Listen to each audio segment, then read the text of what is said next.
Shakespeare نے کیا خوب کہا، دنیا ایک اسٹیج ہے اور ہم سب اس کے کردار جو اپنے اپنے حصے کی اداکاری کر کے دنیا سے رخصت ہو جاتے ہیں، اور کبھی کبھی تو ڈرامے کے اندر بھی ڈرامہ کرنا پڑ جاتا ہے۔ تمام کرداروں میں سب سے دلچسپ کردار ساس اور بہو کا ہے، کبھی میٹھی چھری تو کبھی کند چھری، مگر دونوں ہی صورتوں میں خطرناک۔ انہی حالات میں مرزا امجد بیگ نے ایک ایسا کردار ادا کیا کہ نہ لاٹھی ٹوٹی اور نہ ہی سانپ کی خیریت رہی، جبکہ ناگن کے سارے کس بل نکل گئے۔ کبھی کبھی ایسی صورتحال بھی پیش آ جاتی ہے کہ بیٹھے بٹھائے عام انسان بھی ایک ورسٹائل فنکار بن جاتا ہے۔ زندگی کے کھیل میں شامل چند کرداروں کا فسانہ عجب۔ السلام علیکم، میرا نام ہے سعدی اور آپ دیکھ رہے ہیں صادق لائبریری۔ معزز سامعین، آج میں آپ کے لیے مرزا امجد بیگ صاحب کی ڈائری سے ایک نہایت ہی دلچسپ اور پیچیدہ کیس لے کر حاضر ہوئی ہوں۔ کہانی کا آغاز کرنے سے پہلے آپ سے کہنا چاہوں گی کہ جن لوگوں نے میرے چینل کو سبسکرائب نہیں کیا ہوا اور بیل کے آئیکن کو پریس کرنے کے بعد آل نوٹیفیکیشن بیل کو آن کرنا ہر قسمت۔ اگر آپ کو کہانی پسند آتی ہے تو لائک اور کمنٹ پلیز لازمی سے کیجیے گا۔ آئیے آغاز کرتے ہیں۔ آج میں آپ کی خدمت میں اپنی پیشہ ورانہ زندگی کے ایک ایسے کیس کی رودات پیش کروں گا جس میں قانونی مشگافیوں اور عدالتی کلا بازیوں سے کہیں زیادہ انسانی نفسیات کی کرشمہ سازی اور اس کے رویے کی حیرت آفرینی دیکھنے کو ملے گی۔ یہ میرے لیے ایک نہایت ہی ٹیرا کیس ثابت ہوا تھا، جس نے اگر ایک جانب مجھے ناکو چنے چبھوائے تھے تو دوسری طرف دانتوں پسینہ لانے کا بھی موجب بنا تھا۔ بہرحال آپ کے لیے یہ بہت دلچسپ ثابت ہوگا۔ میرا تجربہ اور مشاہدہ تو یہی بتاتا ہے کہ انسان اگر کوئی سنگین قدم اٹھانے سے پہلے ٹھنڈے دل و دماغ سے اپنے ارادے پر غور و فکر کر لے تو اس کی زندگی کے 90% مسائل خود بخود حل ہو جاتے ہیں۔ تھانوں میں روزانہ جتنے کیس رجسٹر ہوتے ہیں اور بعد ازاں عدالتی کارروائی اور قانونی چارہ جوئی کی شکل اختیار کرتے ہیں، اور ان میں سے بیشتر کی بنیاد انسان کی جذباتیت، نامعقولیت اور جلد بازی ہی ہوتی ہے۔ فرق صرف اتنا ہے کہ بعض لوگ بعد میں اپنی اس اضطراری غلطی کو تسلیم کر لیتے ہیں اور بعض دوسروں کو الزام دینے کی روش پر کاربند رہتے ہیں، لہٰذا اس فرق سے البتہ کوئی فرق نہیں پڑتا۔ اس تمہید کے بعد میں اصل واقعے کی طرف آتا ہوں۔ ایک روز میں اپنے دفتر میں موجود تھا کہ دو عورتیں مجھ سے ملاقات کے لیے آئیں۔ ان میں سے ایک ادھیڑ عمر اور دوسری جوان تھی۔ سج دھج اور تیاری کے حساب سے ایک دوسرے کے برعکس راہ اختیار کر رکھی تھی، یعنی جوان لڑکی اپنے لباس اور خلیے سے سادگی اپنائے ہوئے تھی، جبکہ ادھیڑ عمر عورت نے خود کو جوان بنانے اور ثابت کرنے میں کوئی کسر اٹھا نہیں رکھی تھی۔ بہرحال یہ تو اپنے اپنے رواج اور مزاج کی بات ہے۔ میں نے ان پر ایک اچٹتی سی نگاہ ڈالی اور ان کے سلام کا جواب دیا اور اپنی میز کے آگے بچھی ہوئی وزٹرز چیئرز کی جانب اشارہ کرتے ہوئے کہا، تشریف رکھیں۔ انہوں نے یکے بعد دیگرے تشریف رکھ دی۔ میں نے رسمی الیکس لیک کے بعد سوالیہ نظر سے باری باری ان کا جائزہ لینے کے بعد پوچھا، جی فرمائیں، میں آپ کی کیا خدمت کر سکتا ہوں؟ ادھیڑ عمر عورت نے ٹھہرے ہوئے لہجے میں اپنا اور اپنی ساتھی کا تعارف کراتے ہوئے کہا، وکیل صاحب، میرا نام نادرہ خاتون ہے۔ پھر پہلو میں بیٹھی لڑکی کی جانب دیکھتے ہوئے بتایا، یہ میری بیٹی فائزہ ہے اور ہم ایک پریشانی کے سلسلے میں آپ سے مشورہ کرنے آئے ہیں۔ میں سیدھا ہو کر بیٹھ کے اور کاغذ قلم سنبھالنے کے بعد گہری سنجیدگی سے کہا، جی آپ ذرا اپنی پریشانی کی وضاحت کریں تاکہ آپ کو مشورہ دینے میں مجھے آسانی رہے۔ پھر لمحے بھر کو رک کر میں نے اضافہ کیا، غالباً آپ اپنی بیٹی فائزہ کا کوئی مسئلہ لے کر میرے پاس آئی ہیں۔ ہاں، کسی حد تک کہہ سکتے ہیں، اس نے گول مول جواب دیا۔ میں نے فوراً کہا، میں کچھ سمجھا نہیں نادرہ خاتون۔ وہ بات دراصل یہ ہے وکیل صاحب، ابھی میں نے جس مسئلے کی بات کی ہے نا، وہ 3 افراد کا مسئلہ ہے، جن میں ایک فائزہ بھی ہے۔ باقی 2 متاثرین کون ہیں؟ میں نے دلچسپی لیتے ہوئے سوال کیا۔ اس نے جواب دیا، دوسری میں ہوں اور تیسرا ہے میرا چھوٹا بیٹا عمران۔ ٹھیک ہے، میں نے رف پیڈ پر قلم گھسیٹتے ہوئے کہا، اب ذرا لگے ہاتھوں اس پریشانی یا مسئلے کا بھی تعارف کرا دیں جس نے آپ ماں بیٹی کو ایک وکیل سے مشورہ کرنے پر مجبور کر دیا ہے۔ اس بدبخت کا نام ہے یمنا۔ یمنا؟ میں نے چونک کر نادرہ کی طرف دیکھا، یعنی آپ یہ کہنا چاہتی ہیں کہ یمنا نامی کسی عورت نے آپ تینوں کی نیندیں حرام کر رکھی ہیں؟ وہ عورت نہیں، یہ خوبصورت بلا ہے وکیل صاحب، فائزہ نے نفرت آمیز لہجے میں کہا۔ اس منحوس نے مجھ سے میرے بھائی جان اور میرے ابو کو چھین لیا۔ اگرچہ ابھی تک ان کا مسئلہ کچھ بھی میرے پلے نہیں پڑا تھا، لیکن یہ میں نے محسوس کر لیا تھا کہ معاملہ خاصا گھمبیر ہے اور دلچسپ بھی۔ میں نے یکے بعد دیگرے ان کے چہروں کا جائزہ لیا اور صاف کوئی کا مظاہرہ کرتے ہوئے کہا، آپ دونوں اس طرح گھما پھرا کر بات کر رہی ہیں کہ میں آپ کی پرابلم سمجھ نہیں پا رہا ہوں۔ کیا یہ بہتر نہیں ہوگا کہ بجائے پہیلیاں بجھوانے کے آپ صاف اور سیدھے انداز میں مجھے صورتحال سے آگاہ کریں؟ ٹھہرے، میں آپ کو بتاتی ہوں، نادرہ خاتون نے گہری سانس لیتے ہوئے بولی۔ وہ بات دراصل یہ ہے کہ تمہیدی انداز میں اس نے بولنا شروع کیا، ہمارے گھر میں کل 6 افراد ہیں، میں، میرا شوہر خلیل، عمران، فائزہ، میرا بڑا بیٹا آصف، اور وہ آپ سمجھ رہے ہیں نا وہ کون، وہ یعنی یمنا، میں نے بے سختہ کہا۔ شاباش، اللہ آپ کا بھلا کرے، وہ توصیفی انداز سے مجھے دیکھتے ہوئے بولی۔ آپ ایک ذہین اور تجربے کار وکیل ہیں، فوراً بات کی تہہ میں پہنچ گئے ہیں۔ نادرہ کی عمر 50 کے قریب تھی، تاہم جیسا کہ میں پہلے بتا چکا ہوں کہ کوشش اس کی یہی تھی، میں نے اس کی تعریفی کلمات پر کوئی تبصرہ نہیں کیا اور سوالیہ نظر سے اس کی آنکھوں میں دیکھتا رہا۔ وکیل صاحب، یمنا آصف کی بیوی اور میری بہو ہے۔ اس نے میرے شوہر خلیل کو تو یہی لگتا ہے کہ الو کا گوشت چپکے سے کھلا دیا، وہ یمنا کے خلاف کوئی بات نہیں سنتا، اور جہاں تک آصف کا تعلق ہے تو اس کے بارے میں تو مجھے پکا یقین ہے، یمنا نے اس پر کوئی سفلی وغیرہ کرا رکھا ہے، مثلاً کوئی بندش وغیرہ۔ وہ ہر وقت اپنی بیوی کی خدمت میں لگا رہتا ہے، یوں لگتا ہے آصف بیوی ہو اور یمنا اس کا شوہر۔ کچن میں تو آپ نے اکثر شوہروں کو اپنی بیویوں کا ہاتھ بٹاتے ہوئے دیکھا اور سنا ہوگا، پتا ہے آصف جورو کی غلامی میں کہاں تک پہنچا ہوا ہے؟ یہ سوال نادرہ خاتون نے کچھ ایسے سنسنی خیز انداز میں کیا تھا جیسے وہ تاریخ کا سب سے اہم اور عظیم و شان راز افشا کرنے جا رہی ہو۔ میں نے بڑی معصومیت سے سر کو نفی میں جنبش دی اور کہا، نہیں، مجھے بالکل نہیں پتا، مجھ پر یقین نہ آئے تو فائزہ کو قسم دے کر آپ پوچھ سکتے ہیں۔ وہ اپنے لہجے کی سنسنی خیزی کو برقرار رکھتے ہوئے بولی، میں نے اسے یمنا کے میلے کپڑے بھی دھوتے ہوئے دیکھا ہے، اور کپڑے بھی کیسے کیسے، اللہ میری توبہ۔ اس نے کانوں کو ہاتھ لگائے اور سلسلہ کلام کو آگے بڑھاتے ہوئے بولی، میں تو دیکھ کر بس یوں سمجھے زمین میں گڑ جاتی ہوں، نادرہ خاتون کا جوان بیٹا اور ایسے گندے گندے کام کرے، چھی چھی۔ آصف شادی سے پہلے ایسا بالکل بھی نہیں تھا، وہ میرا بہت خیال رکھتا تھا، چھوٹے بہن بھائیوں سے بھی محبت کرتا تھا، لیکن جب سے یہ یمنا ہمارے گھر میں آئی ہے، گھر کا نقشہ ہی بدل کر رہ گیا۔ مجھے 101% یقین ہے اس کمینی نے میرے بیٹے پر بہت سخت کروایا ہوا ہے۔ عاملوں، کاملوں اور ناگی باباؤں کے پاس جانا، جادو ٹونا کروانا تو یمنا کے خاندان والوں کا وتیرہ ہے وکیل صاحب۔ فائزہ نے گہری سنجیدگی سے کہا، پتہ نہیں بھائی جان کو اس خوبصورت بلا میں کیا نظر آ گیا جو ہم سب کی مخالفت کے باوجود اسے شادی کر کے ہی چھوڑی۔ خوبصورت بلا، یہ نام اس کی شخصیت پر فٹ نظر آتا ہے۔ نادرہ خاتون نے تائیدی انداز میں گردن ہلاتے ہوئے کہا، وہ دکھنے میں نہایت ہی حسین و جمیل ہے، جب ہی تو آصف اس کا بے دام کا غلام بنا ہوا ہے، لیکن اس کے دلکش چہرے کے پیچھے ایک مکروہ چڑیل چھپی ہوئی ہے۔ مجھے تو ہر وقت یہی دھڑکا لگا رہتا ہے کہ کہیں یہ صفاک عورت میرے لال کا کلیجہ ہی نکال کر نہ کھا جائے۔ بات ختم کرتے ہی نادرہ نے بڑے خوفزدہ انداز میں ایک چھچری لی۔ فائزہ نے جلدی سے کہا، امی آپ پریشان نہ ہو، ہم بالکل ٹھیک جگہ پر آ گئے ہیں، بیگ صاحب ہمارے مسئلے کو چٹکی بجاتے میں حل کر دیں گے، یہ ہمیں کوئی ایسا زبردست مشورہ دیں گے کہ سانپ ناگن بھی مر جائے گی اور لاٹھی بھی محفوظ رہے گی۔ سلمہ نے ان کی بہت تعریف کی ہے۔ کون سلمہ؟ یونیورسٹی کے زمانے میں سلمہ میری کلاس فیلو اور اچھی دوست تھی، بلکہ اچھی دوست ہے، اس نے بتایا۔ ہم دونوں نے 1 سال پہلے پچھلے سال MSc کیا ہے۔ سلمہ کے ڈیڈی کو آپ اچھی طرح جانتے ہوں گے بیگ صاحب، سیف اللہ صاحب، وہ انکم ٹیکس آفیسر ہیں۔ مجھے نام سنتے ہی فوراً یاد آ گیا کہ فائزہ کس شخص کا حوالہ دے رہی ہے۔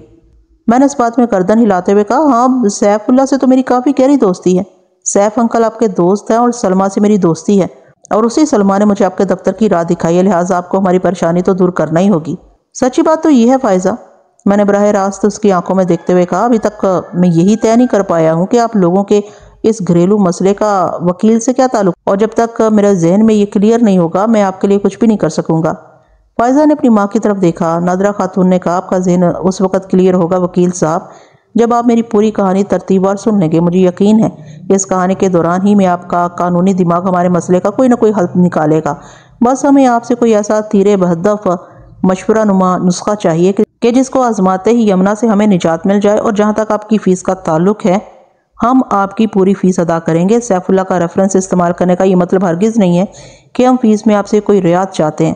سلمہ نے مجھے 2 ٹوک انداز میں بتا دیا تھا۔ فائزہ نے ٹھہری ہوئی آواز میں کہا کہ فیس کے معاملے میں آپ بہت سخت ہیں اور انتہائی قریبی لوگوں سے بھی رعایت کے قائل نہیں ہیں۔ اب ایسی بھی بات نہیں ہے، میں نے جذبے ہوتے ہوئے کہا، ہاں یہ ضرور ہے کہ وکالت میرا پیشہ، میرا ذریعہ معاش ہے، اور اس سلسلے میں اس مقولے سے 100% متفق ہوں کہ گھوڑا اگر گھاس سے دوستی کر لے گا تو کیا بھوکا مرے گا۔ اب بہرحال تھوڑی بہت رعایت کی بات دوسری ہے، ہم آپ سے تھوڑی بہت رعایت بھی نہیں کرائیں گے۔ نادرہ خاتون نے کہا، بس آپ پوری توجہ سے ایک بار ہماری کہانی سن لیں۔ اس روز میرے دفتر میں کلائنٹس کا زیادہ رش نہیں تھا، میں پچھلے 1 گھنٹے سے بالکل فارغ بیٹھا ہوا تھا، لہٰذا نادرہ کی طویل داستان سننے میں مجھے کوئی قباحت نظر نہ آئی، اور میں نے سرسری انداز میں کہا، نادرہ خاتون میں پوری توجہ سے سن رہا ہوں، اب شروع ہو جائیں۔ اس روز نادرہ خاتون کی زبانی تصویر کا جو ایک رخ مجھے دیکھنے کو ملا، میں اس میں سے غیر ضروری باتوں کو حذف کر کے خلاصہ آپ کی خدمت میں پیش کرتا ہوں تاکہ میرے ساتھ ہی آپ بھی اس کیس کے پیچیدہ پس منظر سے واقف ہو جائیں۔ البتہ اس میں توازن رکھنے کے لیے میں نے تصویر کے دوسرے رخ کی چند جھلکیاں بھی شامل کر لی ہیں جو اس کہانی کی ڈیمانڈ ہے۔ نادرہ خاتون اپنی فیملی کے ساتھ نارتھ ناظم آباد میں 400 گز کے بغلے میں رہتی تھی۔ اس کا شوہر خلیل کچھ ہی عرصہ پہلے ریٹائر ہوا تھا اور اب اس کے روز و شب آرام کرنے میں گزر رہے تھے۔ زیادہ سے زیادہ یہ ہوتا کہ شام میں وہ اپنی عمر کے ریٹائرڈ دوستوں سے میل ملاقات کے لیے چلا جاتا تھا۔ اگر گھر میں موجود ہوتا تو سودا صرف لانے کے کام آتا، یا پھر اگر دیگر افراد خانہ کسی تقریب وغیرہ میں گئے ہوئے ہوں تو اسے چوکیداری کے لیے گھر میں چھوڑ دیا جاتا تھا، اور اس کارروائی میں گھر والوں سے زیادہ خود اس کی مرضی شامل ہوتی تھی، کیونکہ اسے زیادہ ہلہ گلا اور شور شرابہ پسند نہیں تھا۔ اسے اپنے ہم مزاج اور بہت کم لوگوں میں زندگی گزارنا اچھا لگتا تھا، اور جہاں تک عادات و مزاج کا تعلق ہے تو اس کی صرف آصف کے ساتھ بنتی تھی، یا پھر یمنا کے آ جانے کے بعد اسی کے ساتھ گھل مل گیا تھا۔ اور خلیل کا یہی عمل نادرہ خاتون کے لیے جان کا عذاب بنا ہوا تھا۔ اس نے ایک معروف بینک میں اپنی مدت ملازمت پوری کرنے کے بعد ریٹائرمنٹ لی، اور یہ بھی سننے میں آیا تھا کہ خلیل کی اپنی بیوی یعنی نادرہ خاتون سے کبھی بھی نہیں بنی تھی۔ یہ الگ بات ہے کہ فطری اور جبلی ضروریات کے سامنے وہ گاہے بگاہے مجبور ہو جایا کرتے تھے۔ ان کی ایسی ہی مجبوری اور بے بسی کا جیتا جاگتا ثبوت آصف، فائزہ اور عمران کی شکل میں دنیا کے سامنے موجود تھا۔ خلیل بنیادی طور پر ایک صلح جو اور امن پسند انسان تھا۔ چند کرداروں کا تفصیلی تعارف اس لیے بھی ضروری ہے کہ آپ ان کی نفسیات اور عادات و اعتبار سے اچھی طرح واقف ہو جائیں، تاکہ یہ کہانی سننے کے دوران میں آپ کا ذہن کسی الجھن کا شکار نہ ہو اور آپ بھرپور استفادہ کرتے ہوئے تحریر کا اصل لطف اٹھا سکیں۔ میں چاہتا ہوں آپ کا مزہ کرکرا نہ ہو۔ نادرہ خاتون، جیسا کہ آپ نے محسوس کر لیا ہوگا، بڑی تنک مزاج اور پھٹے باز قسم کی عورت تھی۔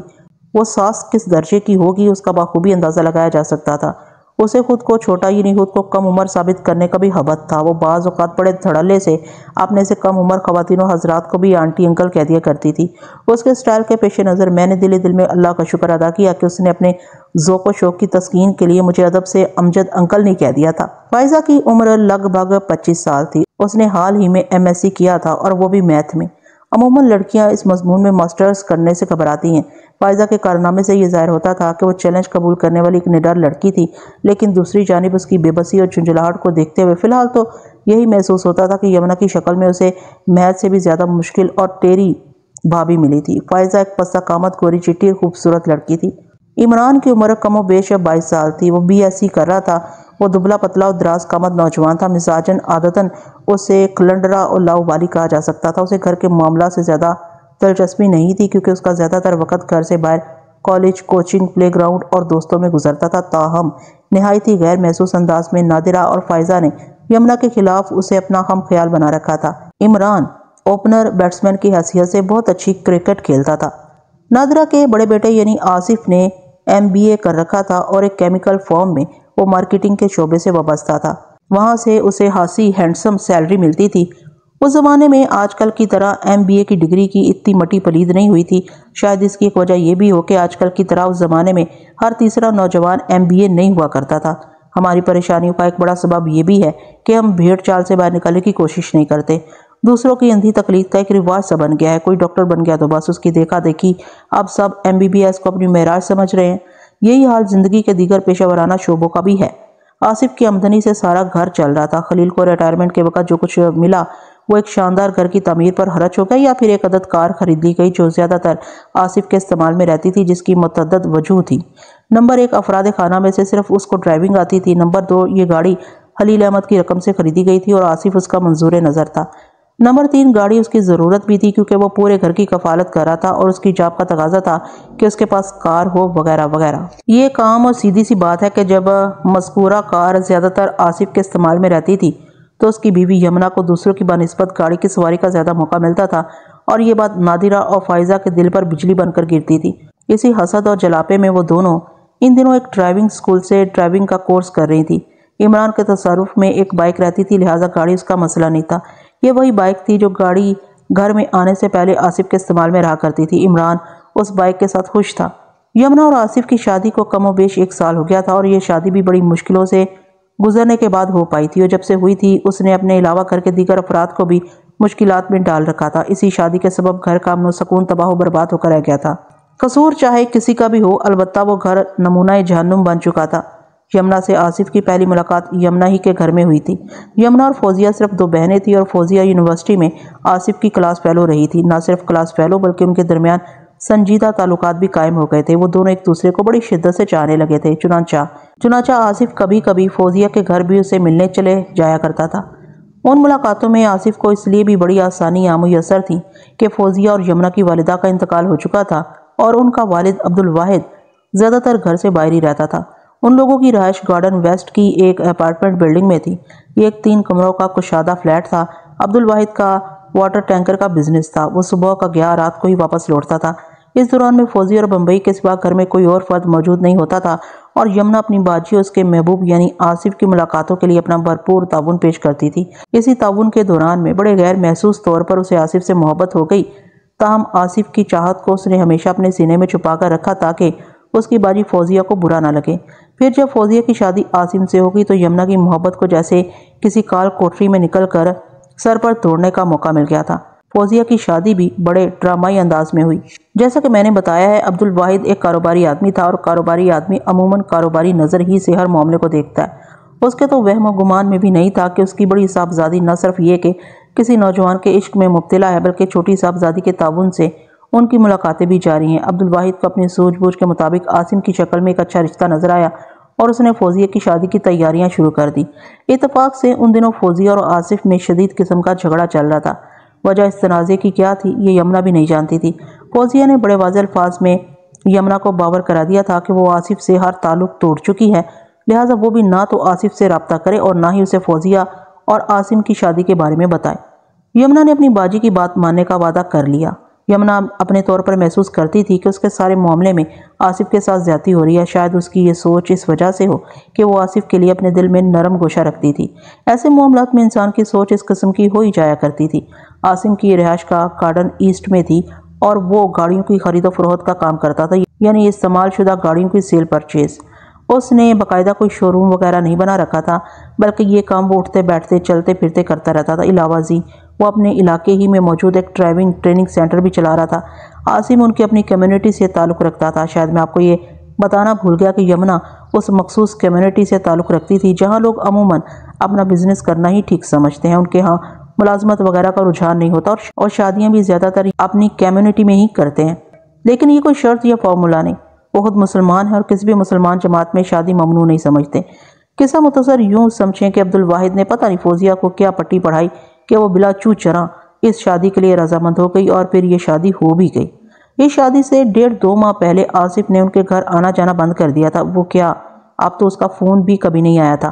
یمنا کا دل تو بہت چاہتا تھا کہ آصف سے رابطے کا کوئی وسیلہ پیدا ہو۔ اس کے پاس آصف کے آفس اور گھر کا نمبر موجود تھا، لیکن وہ فوزیہ کی جانب سے عائد پابندی کے باعث دل محسوس کر رہ جاتی تھی۔ وہ اپنی باجی کو ناراض نہیں کرنا چاہتی تھی، اگرچہ ان کی عمروں میں 2-3 سال سے زیادہ کا فرق نہیں تھا، لیکن چونکہ وہ دونوں والدہ جیسی ٹھنڈی چھاؤں سے محروم تھیں لہٰذا وہ ایک دوسرے کو اپنا سہارا اور اپنا نگہبان سمجھتی تھیں۔ یمنا فوزیہ کا بے حد احترام کرتی تھی۔ فوزیہ کی شادی کو 3 ماہ گزر گئے تو ایک دن یمنا کے دل میں آصف سے رابطہ پیدا کرنے کی خواہش جاگی۔ اسے فوزیہ کی ہدایت تو یاد تھی، لیکن اس نے سوچا محض بات کرنے میں کیا حرج ہے۔ آصف اور فوزیہ میں تو اب کوئی تعلق واسطہ نہیں رہا، لہٰذا فوزیہ کو بالکل پتہ نہیں چل سکے گا کہ اس نے آصف کو فون کیا تھا۔ یمنا دل کے ہاتھوں مجبور ہو گئی۔ وہ دن کا وقت تھا، لہٰذا اس نے آصف کے آفس کا نمبر آزمایا۔ تیسری گھنٹی پر دوسری جانب فون ریسیو کر لیا گیا۔ اگلے لمحے اس کی سماعت سے آصف کی مخصوص آواز ٹکرائی، ہیلو۔ ایک لمحے کے لیے وہ سناٹے میں رہ گئی۔ اس کی سمجھ میں نہ آیا کہ وہ اس ہیلو کے جواب میں کیا کہے۔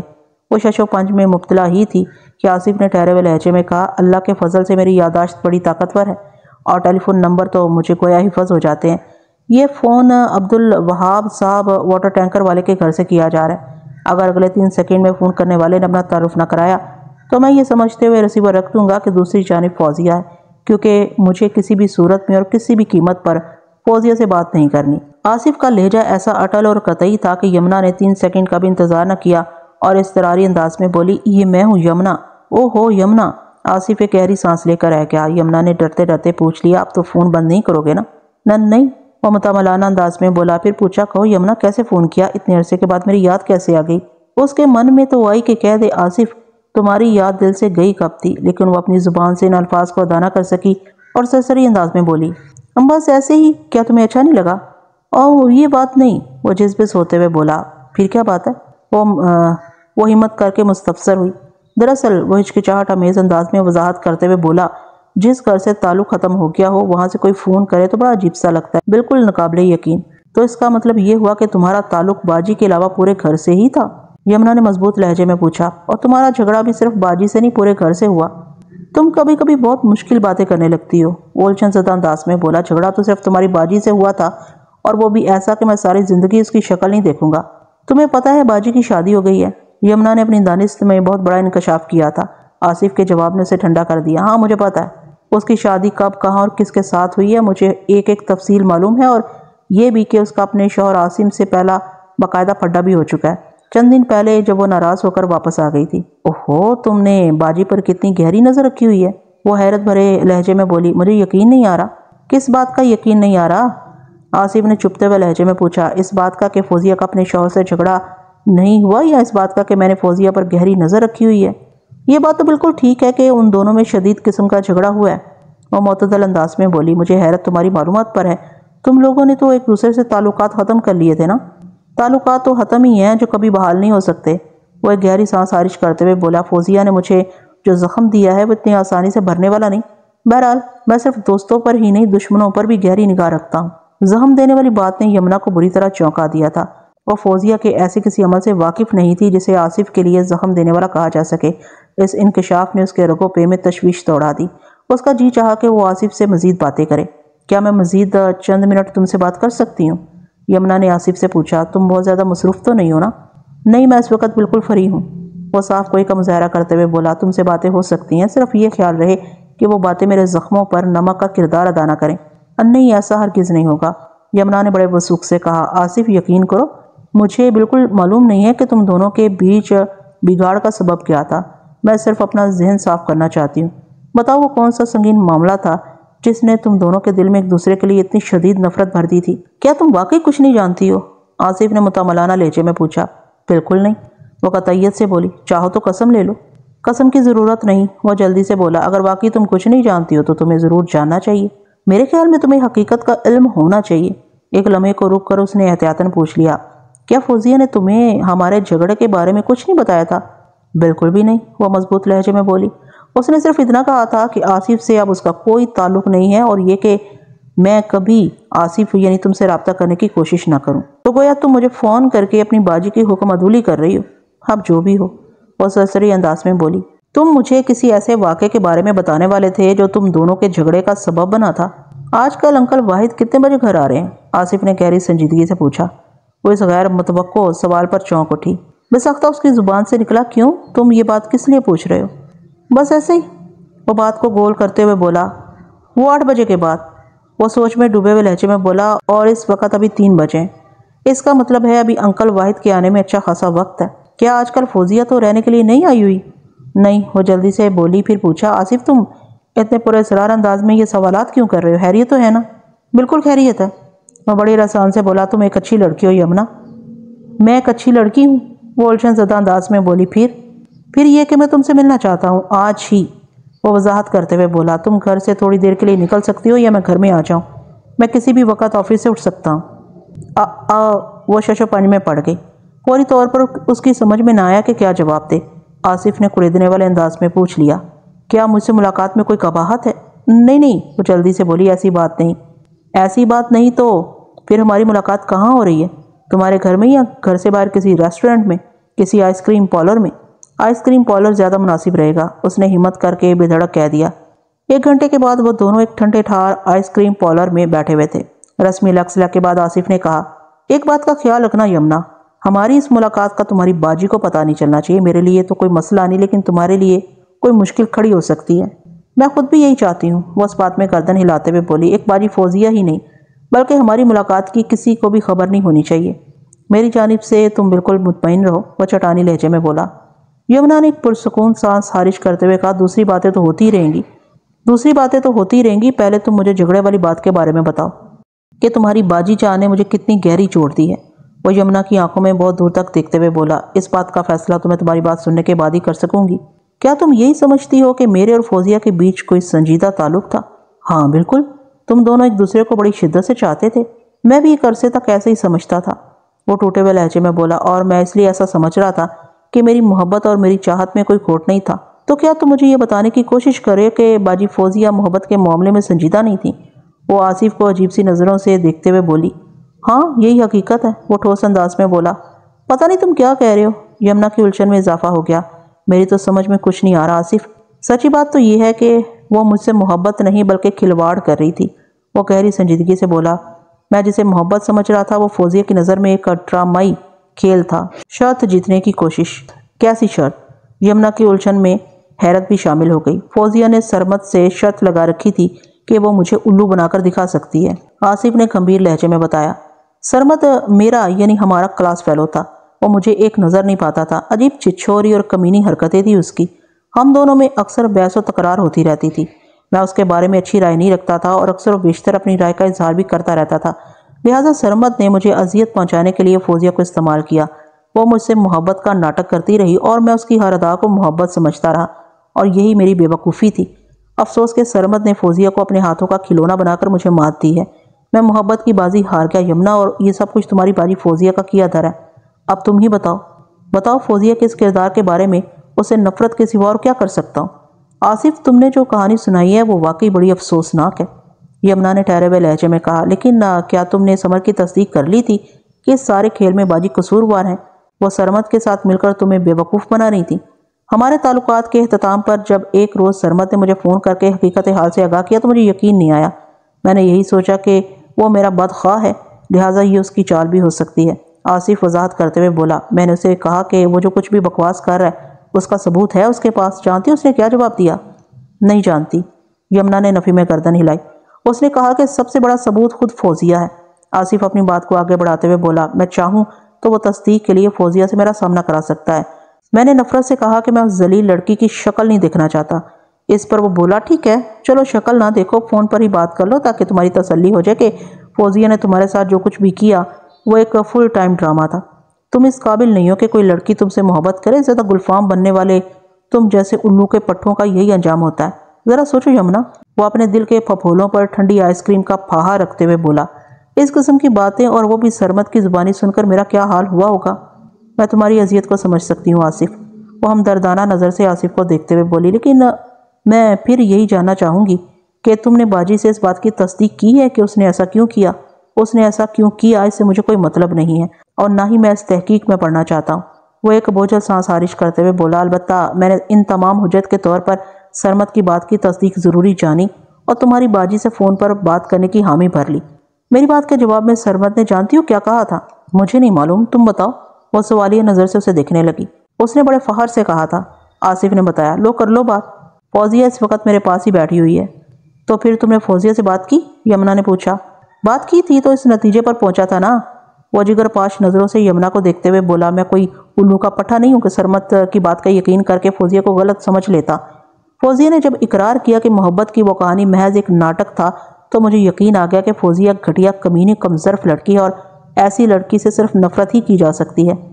آصف ایسا نہیں ہے، مجھے تمہاری بات کا اعتبار نہ ہو، وہ ٹھہرے ہوئے لہجے میں بولی۔ تم پر جو بیتی ہے وہی تم بیان کر رہے ہو، لیکن میں ایک نقطے کو بالکل سمجھ نہیں پائی ہوں۔ کون سا نقطہ؟ آصف الجھن زدہ انداز میں اسے دیکھنے لگا۔ یہی کہ باجی نے آخر ایسی حرکت کیوں کی؟ تمہاری باجی کی اس حرکت کا ایک سبب ہے یمنا۔ کیسا سبب؟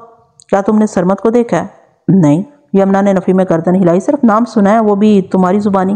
ابھی وہ بنا بنایا یونانی دیوتا ہے، آصف صاف گوئی کا مظاہرہ کرتے ہوئے بولا۔ دراز قامت، چوڑے شانے، باڈی بلڈر جیسے بازو، سینہ، نیلی آنکھیں، گفتگو لچھے دار، الغرض اس میں ہر وہ خصوصیت موجود ہے جس کا کوئی لڑکی خواب دیکھ سکتی ہے۔ علاوہ ازیں صاحب ثروت ہونے کے باعث وہ خوش لباس بھی ہے۔ یونیورسٹی کے زمانے میں ہر لڑکی اس کی دیوانی تھی، لیکن وہ دوستیاں سب سے کرتا تھا مگر کسی کے قابو میں نہیں آتا تھا۔ مجھ سے بدلہ لینے کے لیے اس نے تمہاری باجی کو استعمال کر لیا۔ دوسری لڑکیوں کی طرح ظاہرہ فوزیہ بھی سرمد میں دلچسپی رکھتی تھی۔ جب سرمد نے مجھے ذلیل کرنے کے لیے فوزیہ پر ہاتھ رکھا تو وہ یہی سمجھی کہ سرمد اس کے ساتھ سنجیدہ ہے۔ وہ خود کو دنیا کی خوش قسمت ترین لڑکی تصور کرنے لگی، لیکن پھر اس کا خواب چکنا چور ہو گیا۔ خواب چکنا چور ہو گیا؟ کیا مطلب؟ یمنا نے الجھن زدہ لہجے میں پوچھا۔ جس روز سرمد نے فوزیہ سے ٹیلی فون پر میری بات کرائی تھی وہ دن ان کی دوستی کا آخری دن تھا، آصف وضاحت کرتے ہوئے بولا۔ سرمد کا کام نکل گیا تو وہ رفتہ رفتہ فوزیہ سے جان چھڑانے لگا۔ پھر چند روز بعد ہی فوزیہ کو بڑی شدت سے احساس ہوا کہ سرمد نے اسے کسی ٹیشو پیپر کی طرح استعمال کر کے ڈسٹ بن میں پھینک دیا۔ ظاہر ہے اس واقعے نے اس کے دل و دماغ کو بری طرح متاثر کیا ہوگا۔ وہ تنہائی میں چھپ چھپ کر روئی بھی ہوگی۔ اس نے میرے ساتھ جو سلوک کیا تھا اس کے بعد واپسی کا تو کوئی راستہ بچا نہیں تھا، لہٰذا جب تمہارے ابو نے ایک ٹرک ڈرائیور کا رشتہ لگایا تو فوزیہ نے مین میخ نکالنے کی بجائے فوراً بسم اللہ کیا۔ آصف نے اپنی بات مکمل کی تو یمنا پوچھے بنا نہ رہ سکی، ٹرک ڈرائیور، یہ تم کیا کہہ رہے ہو؟ میں عاصم کی بات کر رہا ہوں، وہ سرسری انداز میں بولا۔ تمہارے بہنوئی صاحب، لیکن عاصم تو کوئی ٹرک نہیں چلاتا۔ اس کی حیرت دوچند ہوگی، تم نے اسے ٹرک ڈرائیور کیوں کہا؟ ارے بابا، میں جانتا ہوں، وہ پرانی گاڑیوں کی خرید و فروخت کا کام کرتا ہے، اس کے علاوہ وہ ایک ڈرائیونگ سکول بھی چلاتا ہے، آصف نے وضاحت کرتے ہوئے کہا۔ لیکن سرمد کے مقابلے میں تو وہ ایک ٹرک ڈرائیور ہی ہوا نا، میں وجاہت اور رکھ رکھاؤ کی بات کر رہا ہوں۔ ویسے ایک بات ہے، فوزیہ تھی اسی لائق کہ اسے عاصم جیسا شوہر ملے جو لات جوتا بھی کرے اور سسرال کے مال پر بھی دانت تیز کرتا رہے۔ تم ایک کے بعد ایک انکشاف کر رہے ہو آصف، یمنا نے بے چین لہجے میں کہا۔ یہ سسرال کے مال پر دانت تیز کرنے کا کیا معاملہ ہے؟ میرا ایک دوست ہے کریم، آصف نے بتایا، وہ بھی تم لوگوں کی کمیونٹی سے تعلق رکھتا ہے۔ میں نے کریم کے ذریعے عاصم کے بارے میں مکمل معلومات حاصل کی ہیں۔ کریم کے مطابق عاصم ایک لالچی اور چال باز قسم کا شخص ہے، اور سامنے والے کو اپنے شیشے میں اتارنا تو اس کے بائیں ہاتھ کا کھیل ہے۔ تمہارے ابو جو کہ اس پر اندھا اعتماد کرتے ہیں، لہٰذا مجھے ڈر ہے کہ وہ اندھیرے میں رہ کر کوئی بہت بڑا دھوکہ نہ کھا لے۔ یہ بات تو میرے تجربے میں بھی آ چکی ہے کہ عاصم خود غرض اور لالچی ہے، وہ اجڑ اور جنگلی بھی ہے۔ باجی کے ساتھ وہ بعض اوقات جانوروں سے بھی بدتر سلوک کرتا ہے، لیکن وہ ابو کو کون سا نقصان پہنچانے والا ہے، یہ بات سمجھ میں نہیں آ رہی۔ بہت جلد سمجھ میں آ جائے گی۔ ابھی میں بھی اس سلسلے میں تمہاری طرح حالی الذہن ہوں، لیکن انشاءاللہ اگلی ملاقات میں تمہیں تفصیل سے آگاہ کروں گا۔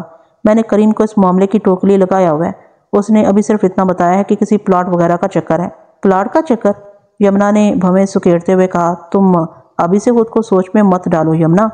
وہ تھوڑا آگے کو جھک کر اس کی آنکھوں میں جھانکتے ہوئے گہری سنجیدگی سے بولا، تمہارے خوبصورت چہرے پر فکر کی لکیریں اچھی نہیں لگتی۔ وہ آصف کی نظر کی تاب نہ لاتے ہوئے جز بز ہو کر رہ گئی۔ وہ ٹھہرے ہوئے لہجے میں بولا، میں نے کریم کو اس مشن پر لگا رکھا ہے نا، وہ بہت جلد مجھے خبر دے گا اور پھر میں تمہیں بتا دوں گا۔ تمہیں پریشان ہونے کی قطعاً کوئی ضرورت نہیں۔ یمنا کو اپنی باجی سے بہت محبت تھی۔ فوزیہ کے حوالے سے آصف کی باتوں نے اسے تکلیف پہنچائی تھی، لیکن وہ چونکہ حقیقت بیانی کر رہا تھا، لہٰذا اس نے برا منانے کی کوشش نہیں کی۔ اسے یہ سب سن کر آصف سے دلی ہمدردی ہو گئی تھی۔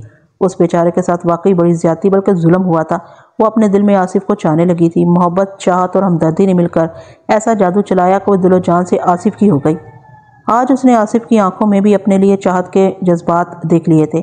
اسے بڑی شدت سے احساس ہونے لگا کہ وقت محبت کی کوئی اور داستان رقم کرنے چاہ رہا ہے۔ آئندہ ملاقات میں آصف نے یمنا کے سامنے عاصم کا کچا چٹھا کھول کر رکھ دیا۔ یہ ملاقات ان کے باہمی اعتماد اور محبت کے لیے وائٹ سیمنٹ اور پلاسٹر آف پیرس کا ملاپ ثابت ہوئی تھی، اور انہیں اپنی اپنی جگہ بڑی شدت سے یہ احساس ہو گیا تھا کہ وہ ایک دوسرے کے لیے بنائے گئے ہیں۔ اس وقت وہ ایک ریسٹورنٹ میں بیٹھے ہوئے تھے۔ رسمی کلمات کے بعد آصف نے پوچھا، اب میں نے تمہیں اپنے دوست کریم کے بارے میں بتایا تھا نا، جو گارڈن ایسٹ کے علاقے میں باربیکیو کا ایک چھوٹا سا ریسٹورنٹ چلاتا ہے؟ ہاں مجھے یاد ہے۔ یمنا نے اس بات میں گردن ہلائی، اور کریم کے ساتھ ہی کسی پلاٹ وغیرہ کا بھی ذکر آیا تھا۔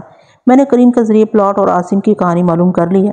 آصف نے ٹھہرے ہوئے لہجے میں بتایا، تمہاری باجی اور عاصم میں جو جھگڑا ہوا تھا نا، اس کے پیچھے بھی یہی پلاٹ کار فرما تھا۔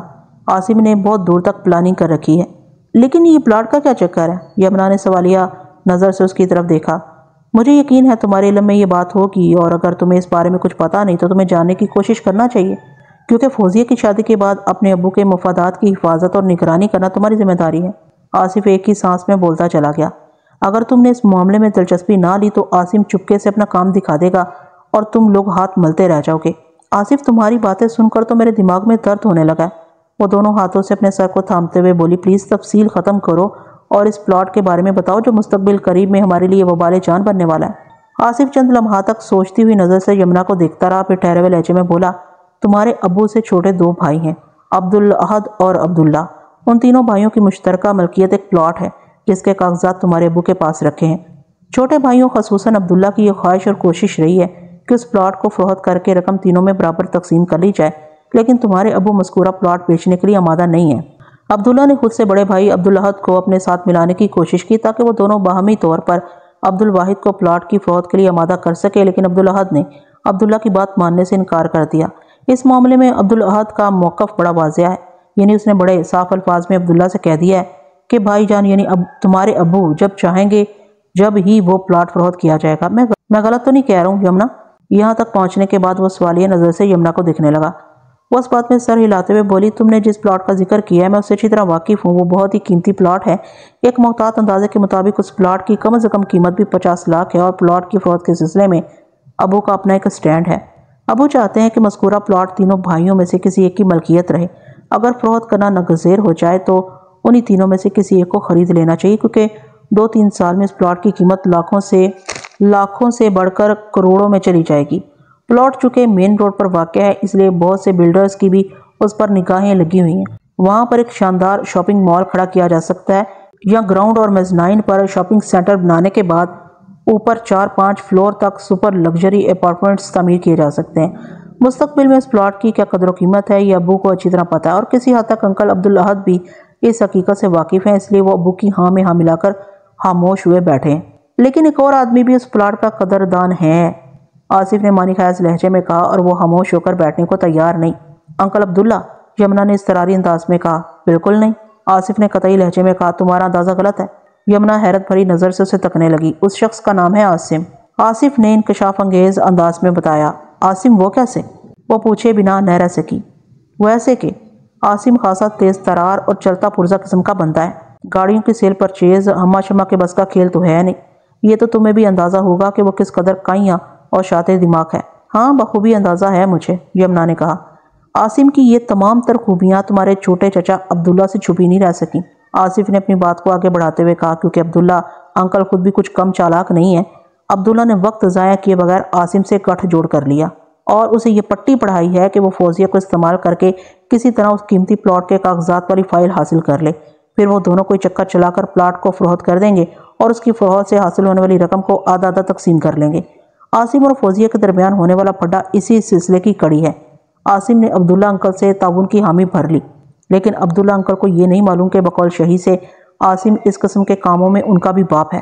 عاصم اور عبداللہ انکل پر یہی ظاہر کر رہا ہے کہ وہ فوزیہ کے ذریعے مذکورہ فائل حاصل کرنے کی دگدو میں لگا ہوا ہے، اور یہ حقیقت بھی ہے، لیکن درپردہ اس نے کوئی اور ہی منصوبہ بنا رکھا ہے۔ کیسا منصوبہ؟ یمنا نے بے ساختہ پوچھ لیا۔ عاصم کا بزنس کچھ اس نوعیت کا ہے کہ اسے ڈاکومنٹیشن وغیرہ سے واسطہ پڑتا رہتا ہے۔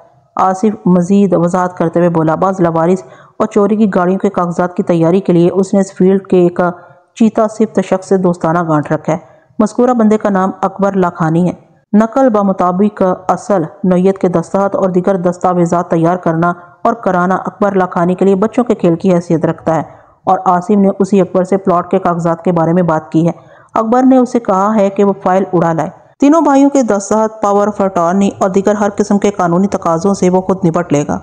وہ اس قسم کی ہیرا پھیری والی جائیداد کی خرید و فروخت کا ماہر ہے۔ اس پلاٹ کی فروخت سے جو رقم حاصل ہوگی اسے وہ برابر بانٹ لیں گے۔ ہو مائی گاڈ، یمنا کانوں کو ہاتھ لگاتے ہوئے بولی، عاصم کتنا خطرناک کھیل کھیلنے والا ہے، اور ابو کو کچھ پتہ ہی نہیں ہے۔ ایک بات کان کھول کر سن لو یمنا، آصف نے تنبیہی انداز میں کہا، اس پلاٹ کو ہتھیانے کے حوالے سے تمہارے انکل عبداللہ اتنے خطرناک انسان نہیں ہیں جتنا کہ یہ عاصم۔ اگر پلاٹ کے کاغذات والی فائل عاصم کے ہتھے چڑھ گئی تو اکبر لاکھانی 101% اس پلاٹ کو خاموشی سے ٹھکانے لگا دے گا۔ میں نے بتایا نا، وہ اس قسم کے کاموں کا وسیع تجربہ اور مہارت رکھتا ہے۔ مجھے ان حالات میں کیا کرنا چاہیے آصف؟ یمنا نے تشویش بھرے لہجے میں پوچھا۔ تم نے جو کچھ بتایا ہے، اگر عین یہی صورتحال ہے تو پھر ابو کے لیے کوئی بہت بڑا مسئلہ کھڑا ہونے والا ہے۔ صورتحال تو یہی ہے یمنا، اور میری نظر میں اپنے ابو کو بچانے کے لیے تمہارے پاس 2 راستے ہیں۔ مثلا وہ آصف کی بات پوری سننے سے پہلے ہی بول اٹھی، کون سے 2 راستے؟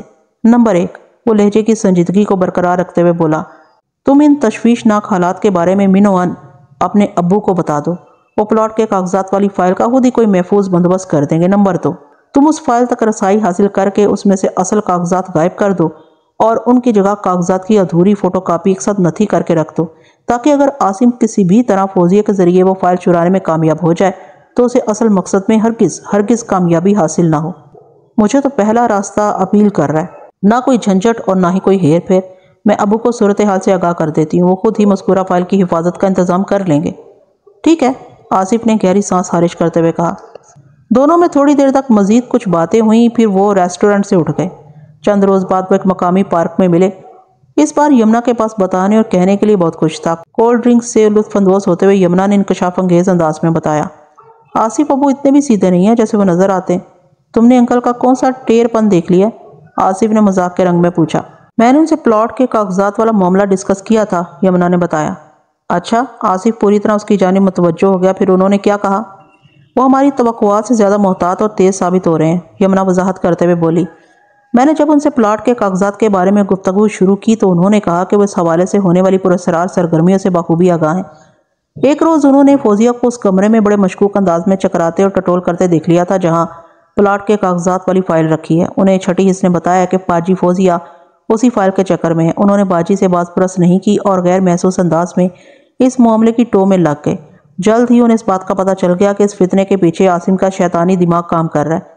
وہ خود بھی عاصم کی منفی صلاحیتوں سے واقف ہو چکے ہیں، لہٰذا انہوں نے نہایت ہی خاموشی کے ساتھ کاغذات والی فائل کی حفاظت کا بندوبست کر دیا۔ اب تو کیا بندوبست کر دیا؟ آصف قطع کلامی کرتے ہوئے مستفسر ہوا۔ ابو کے ذہن نے بھی تمہارے انداز میں سوچا آصف، یمنا نے جوشیلے لہجے میں بتایا۔ انہوں نے فائل میں سے اصل کاغذات غائب کر دیے ہیں اور ان کی جگہ زمین و جائیداد ہی سے متعلق چند نقلی اور نکارہ کاغذات رکھ دیے ہیں۔ وہ دراصل فوزیہ باجی کو رنگے ہاتھوں فائل چراتے ہوئے پکڑنا چاہتے ہیں تاکہ اسے کڑی سرزنش کر سکیں۔ انہیں اس بات کا بڑا دکھ ہے کہ فوزیہ اپنے شوہر کے ساتھ مل کر انہیں دھوکہ دینے کی کوشش میں لگی ہوئی ہے۔ پتہ نہیں عاصم نے اس کام کے لیے آمادہ کرنے کے لیے باجی کو کیا پٹی پڑھائی ہے۔ وہ پٹیاں پڑھانے اور ڈاکومنٹس بنانے کا ماہر ہے، آصف نے سوچ میں ڈوبے ہوئے لہجے میں کہا۔ خیر، یہ اچھا ہوا کہ تمہارے ابو نے عقل مندی کا مظاہرہ کرتے ہوئے کاغذات والی فائل کو کہیں محفوظ کر دیا۔ اب ان لوگوں کی سازش کامیاب نہیں ہو سکے گی۔ ایک خاص بات بتاؤں آصف، یمنا نے اس کی آنکھوں میں دیکھتے ہوئے کہا۔ کون سی خاص بات؟ آصف نے چونک کر اس کی طرف دیکھا۔ ابو تم سے ملنا چاہتے ہیں۔ مجھ سے؟ کیوں بھائی؟ آصف نے متذبذب انداز میں کہا۔ میں نے انہیں ہمارے بارے میں سب کچھ بتا دیا ہے، وہ معنی خیز لہجے میں بولی۔ آصف نے ٹٹولنے والی نظر سے اسے دیکھا اور پوچھا، سب کچھ کیا مطلب؟ مطلب یہ کہ، وہ وضاحت کرتے ہوئے بولی، تم میرے بہت اچھے دوست اور خیر خواہ ہو۔ تم ہی نے مجھے پلاٹ کے کاغذات والی فائل کے بارے میں بتایا۔ تم ابو کو کوئی نقصان پہنچتے ہوئے نہیں دیکھنا چاہتے، اور یہ کہ باجی نے تمہارے ساتھ کون سا کھیل کھیلا تھا۔ او مائی گاڈ، کیا یہ بھی بتا دیا؟ آصف پریشانی کے عالم میں یمنا کو دیکھتا چلا گیا۔ یہ تم نے کیا غضب کر دیا یمنا؟ کوئی غضب نہیں کیا، وہ گہری سنجیدگی سے بولی، بلکہ یہ اچھا ہی ہوا کہ انہیں حالات کی حقیقت کا علم ہو گیا۔ اس میں اچھا ہونے والی کون سی بات ہے؟ وہ متعجب انداز میں بولا۔ باجی کے مزاج اور عادات سے ابو کو اچھی طرح واقفیت ہے، یمنا نے کہا۔ وہ تم سے مل کر ایک تو شکریہ ادا کرنا چاہتے ہیں کہ تم نے ان کی خیر خواہی میں سوچا، دوسرے وہ فوزیہ باجی کے رویے کے لیے معذرت کرنا چاہتے ہیں۔ معذرت وغیرہ کی تو قطعاً کوئی ضرورت نہیں، آصف نے دو ٹوک انداز میں کہا۔ البتہ شکریہ وصول کرنے کے لیے کبھی ان سے ملاقات کر لوں گا۔ چند روز بعد آصف اور عبدالواحد کی ملاقات ہو گئی۔ اس سے پہلے آصف اور یمنا کی متعدد ملاقاتیں ہو چکی تھیں، جس کے نتیجے میں وہ ذہنی اور قلبی طور پر ایک دوسرے کے بہت قریب آ چکے تھے، جس کا ایک ہی مطلب تھا کہ وہ ایک دوسرے کی چاہت میں گرفتار ہو چکے ہیں۔ دوسری جانب عبدالواحد کو بھی اپنی بیٹی فوزیہ کے تیور کا بخوبی احساس ہو گیا تھا۔ وہ اسی خیال سے آصف سے ملاقات کرنے کا خواہاں تھا کہ اسے دیکھ بھال اور پرکھ کا یہ اندازہ قائم کر سکے کہ وہ یمنا کے لیے کس قدر موزوں رہے گا۔ 2 گھنٹے کی اس تفصیلی ملاقات میں عبدالواحد واٹر ٹینکر والے نے آصف کو یمنا کے لیے پاس کر دیا۔ اس کے بعد کے مراحل آسانی سے تو نہیں، البتہ مختلف جھگڑوں پھڈوں کے بعد بالآخر طے ہو ہی گئے۔ سب سے زیادہ مسئلہ نادرہ خاتون کا تھا۔ نادرہ کا چھوٹا بھائی محمود سعودیہ میں انجینئر تھا۔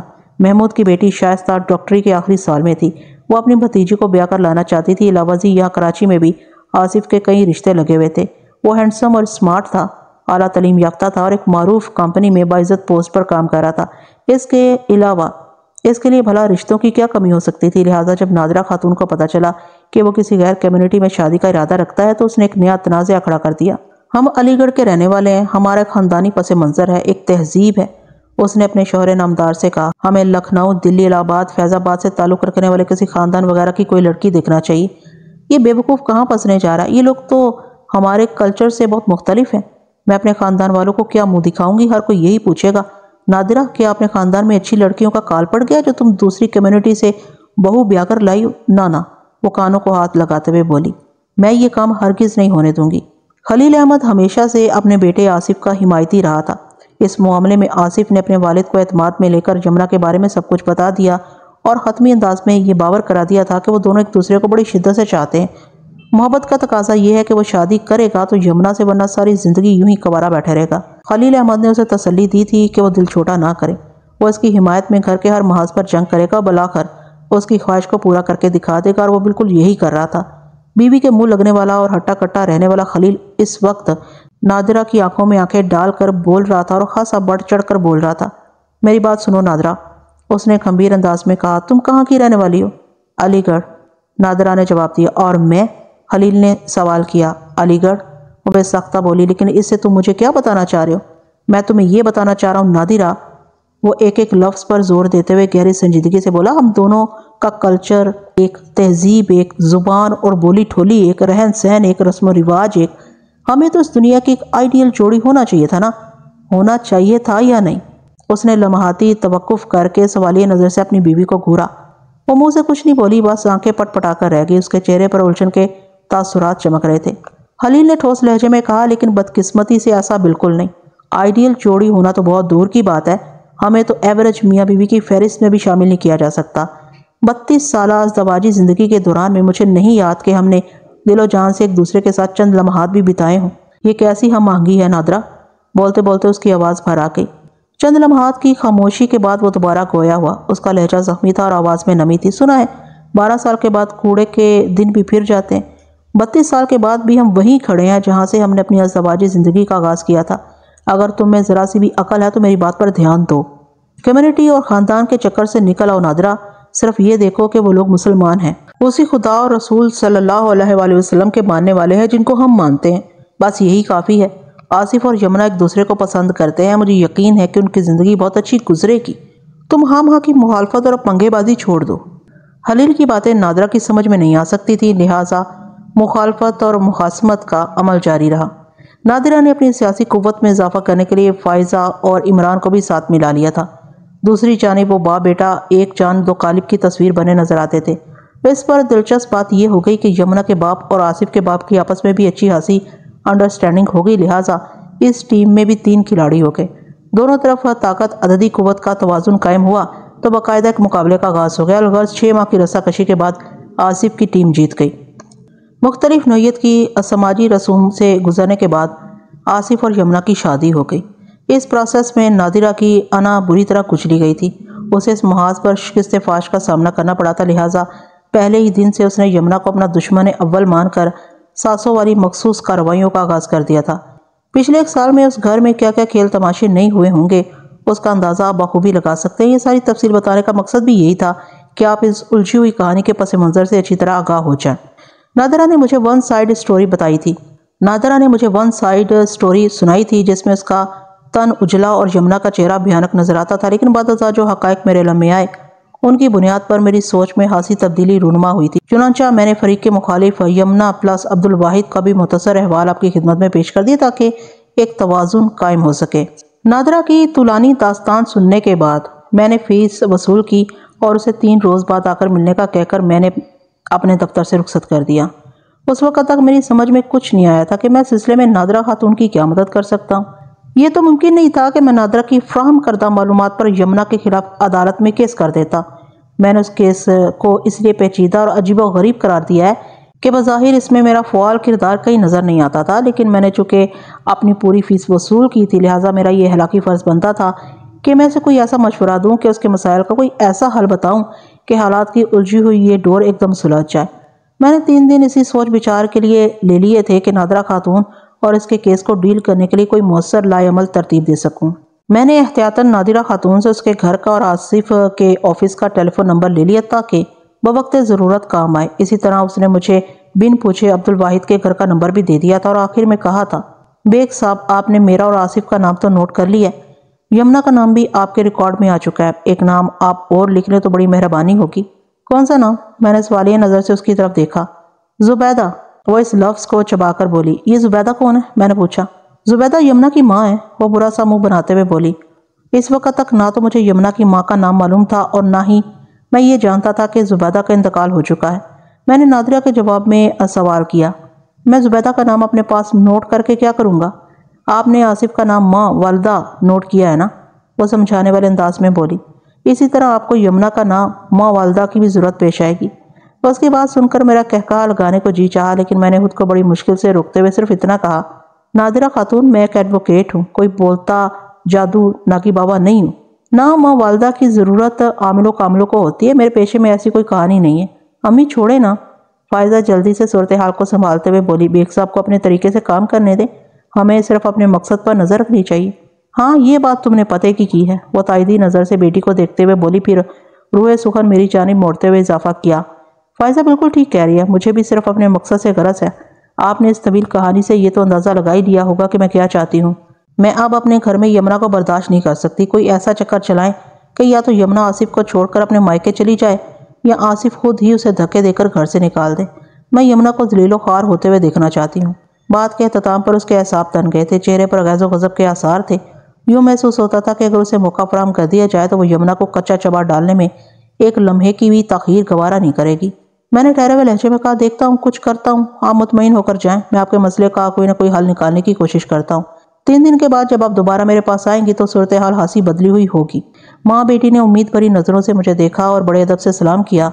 ہمارے درمیان الوداعی کلمات کا تبادلہ ہوا، پھر وہ میرے دفتر سے رخصت ہو گئی۔ اگلے روز میں نے غور و فکر کر کے نادرہ کے مسئلے کا حل تلاش کر لیا۔ یہ حل دراصل نادرہ فائزہ کے مسئلے کے بارے میں نہیں تھا، بلکہ آصف اور یمنا کے مسائل کے بارے میں تھا۔ کان کو سیدھے ہاتھ سے پکڑے یا بازو گھما کر کوئی فرق نہیں پڑتا۔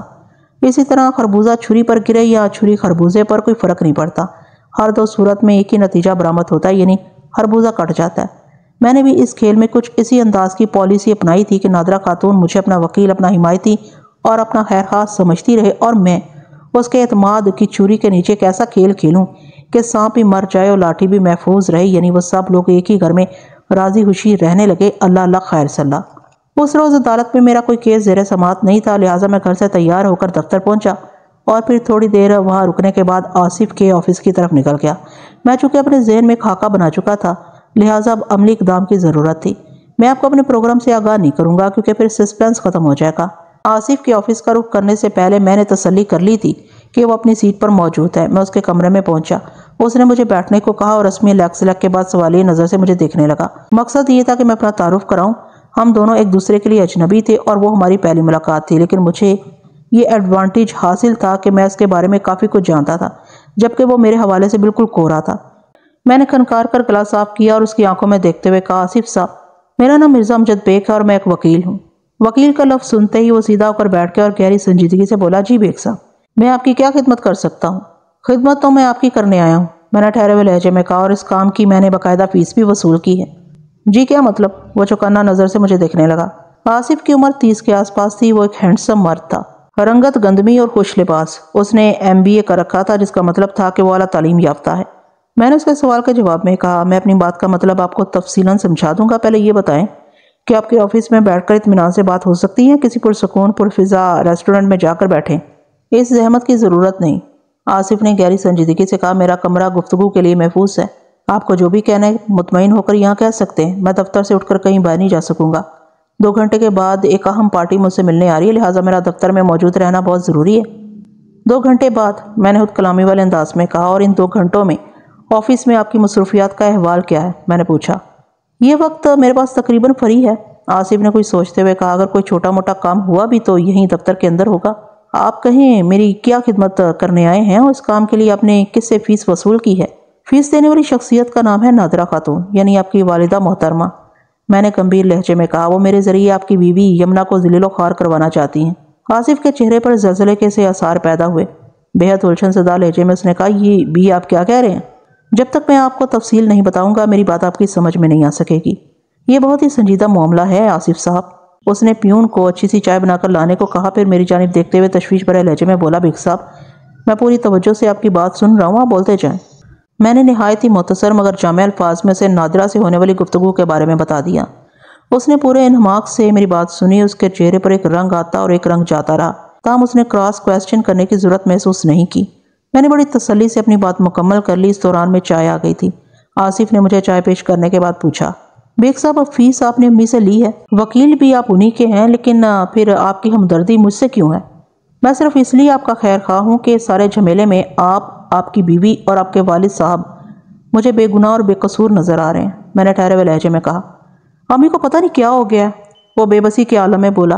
میں صرف اس لیے برداشت کرتا ہوں کہ اللہ اور اس کے رسول صلی اللہ علیہ وآلہ وسلم نے والدہ کا بہت بڑا درجہ بیان کیا، ورنہ خیر چھوڑیں، یہ بتائیں آپ کے ذہن میں کیا پلان ہے؟ میرا پلان اسی صورت میں مؤثر ہو سکتا ہے کہ اگر آپ مجھ سے مکمل تعاون کریں، میں نے ٹھوس انداز میں کہا۔ جناب، میں بھلا آپ سے تعاون کیوں نہیں کروں گا؟ وہ تشکرانہ لہجے میں بولا، آپ جیسے نیک آدمی کی تو جتنی بھی قدر کی جائے کم ہے۔ آپ تو کسی فرشتے کے سے انداز میں میری بلکہ ہماری مدد کرنے آئے ہیں۔ میں کام سے انسان ہوں، مجھے فرشتوں سے ملانے کی کوشش نہ کریں آصف صاحب، میں نے لجاجت امیز انداز میں کہا، میں تو صرف اپنی فیس حلال کرنے کی کوشش کر رہا ہوں۔ میری خواہش ہے کہ آپ کا گھر امن و آشتی کا گہوارہ بن جائے۔ امی کی موجودگی میں یہ کام بہت مشکل بلکہ ناممکن ہے وکیل صاحب، وہ قدرے مایوسی سے بولا۔ دنیا میں کچھ بھی ناممکن نہیں ہوتا آصف صاحب، میں نے ٹھہرے ہوئے لہجے میں کہا۔ ہر کام کو بروئے کار لانے کے لیے کچھ تقاضے ہوتے ہیں، اگر صحیح معنوں میں وہ تقاضے پورے کر دیے جائیں تو کام ہو جاتا ہے۔ اگر آپ لوگ بھی میری ہدایت پر عمل کرتے رہیں تو یہ کام بھی دیکھتے ہی دیکھتے پائے تکمیل کو پہنچ جائے گا۔ ہم لوگ؟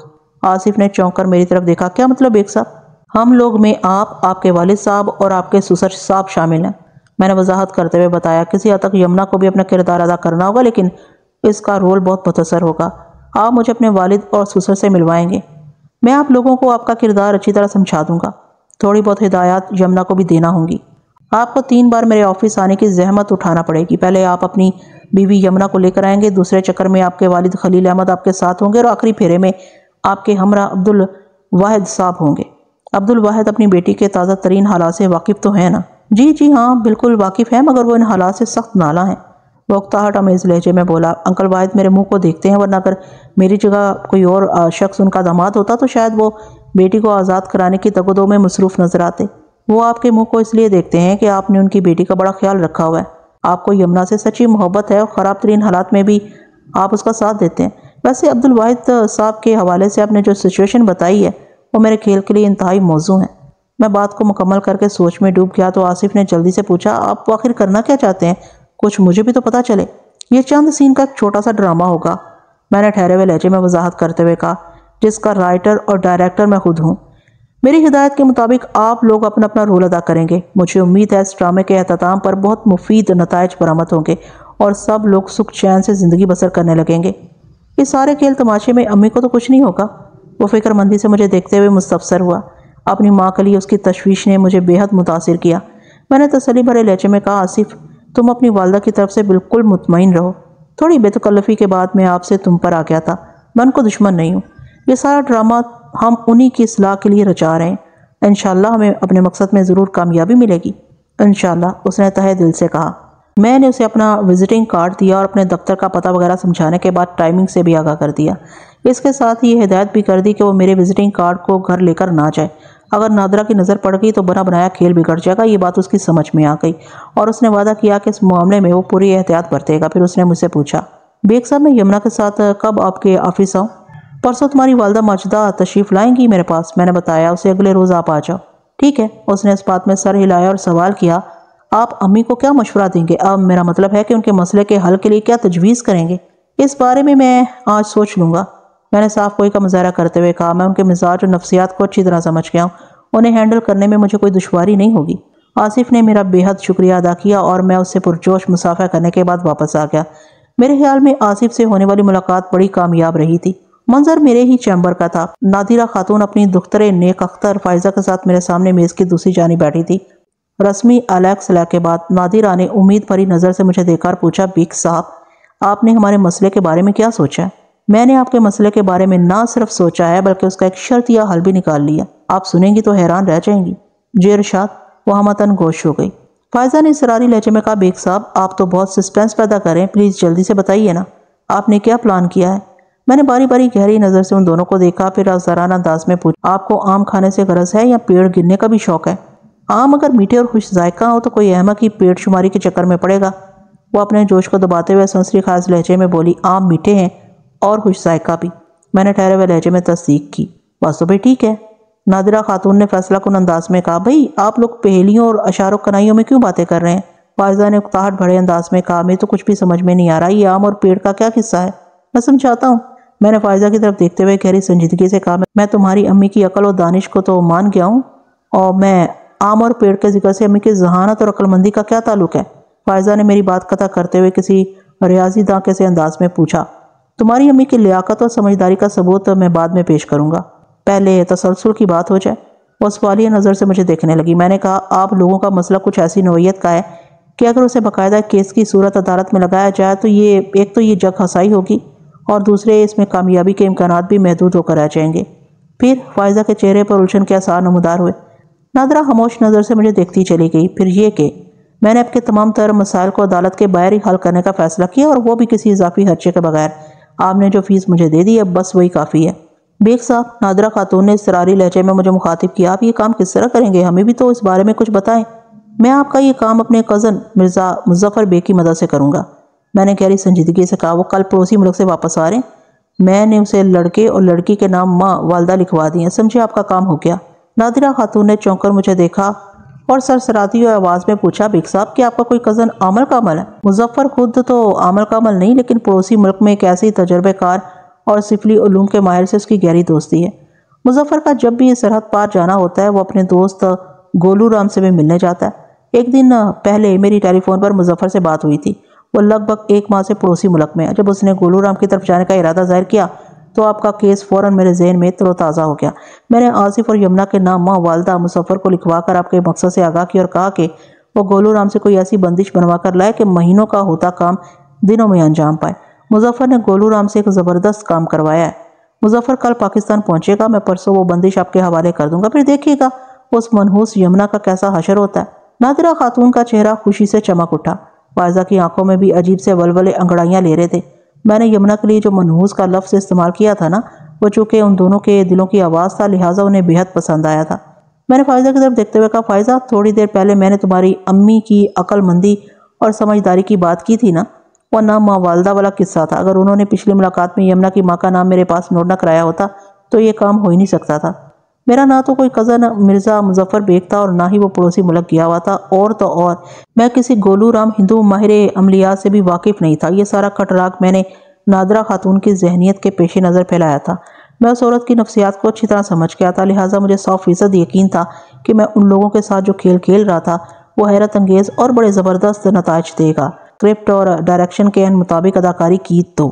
نادرہ خاتون نے بڑی توجہ سے میری بات سنی، پھر سنسنی خیز لہجے میں بولی، بیگ صاحب میں نے ہندو اور بنگالی عاملوں اور جوگیوں کی بڑی شہرت سنی ہے، یہ لوگ بڑا پکا کام کرتے ہیں۔ کوئی ایسا ویسا پکا؟ میں نے اس کے بیان میں ایلفی ٹپکاتے ہوئے کہا، بالکل پرفیکٹ، چٹانی اور طوفانی۔ یہ ہماری خوش قسمتی ہے کہ ہم آپ کے پاس اپنا مسئلہ اٹھا لائے، نادرہ نے تشکرانہ انداز میں کہا، اور آپ کے توسط سے ہمیں پڑوسی ملک میں بیٹھے ہوئے ایک تجربہ کار عامل کامل سے فیض حاصل کرنے کا موقع مل رہا ہے۔ اس کی بات سن کر مجھے غصہ تو بہت آیا۔ وہ احمق عورت سفلیات کے ماہر ایک ہندو عامل سے فیض حاصل کرنے کو بڑی سعادت اور خوش قسمتی کی بات سمجھ رہی تھی، جبکہ یہ سیدھا سادہ گناہ کبیرہ تھا۔ اس پر کوئی سنگین نوعیت کا فتویٰ آ سکتا تھا۔ میں بڑے افسوس کے ساتھ یہ کہنا چاہوں گا کہ ہم بشمول میں صرف نام کے مسلمان رہ گئے ہیں، ورنہ ہمارے کام تو زیادہ تر غیر مسلمانوں والے ہیں۔ رسوم و روایات میں ہم ہندوؤں کی پیروی کرنے کو باعث فخر سمجھتے ہیں۔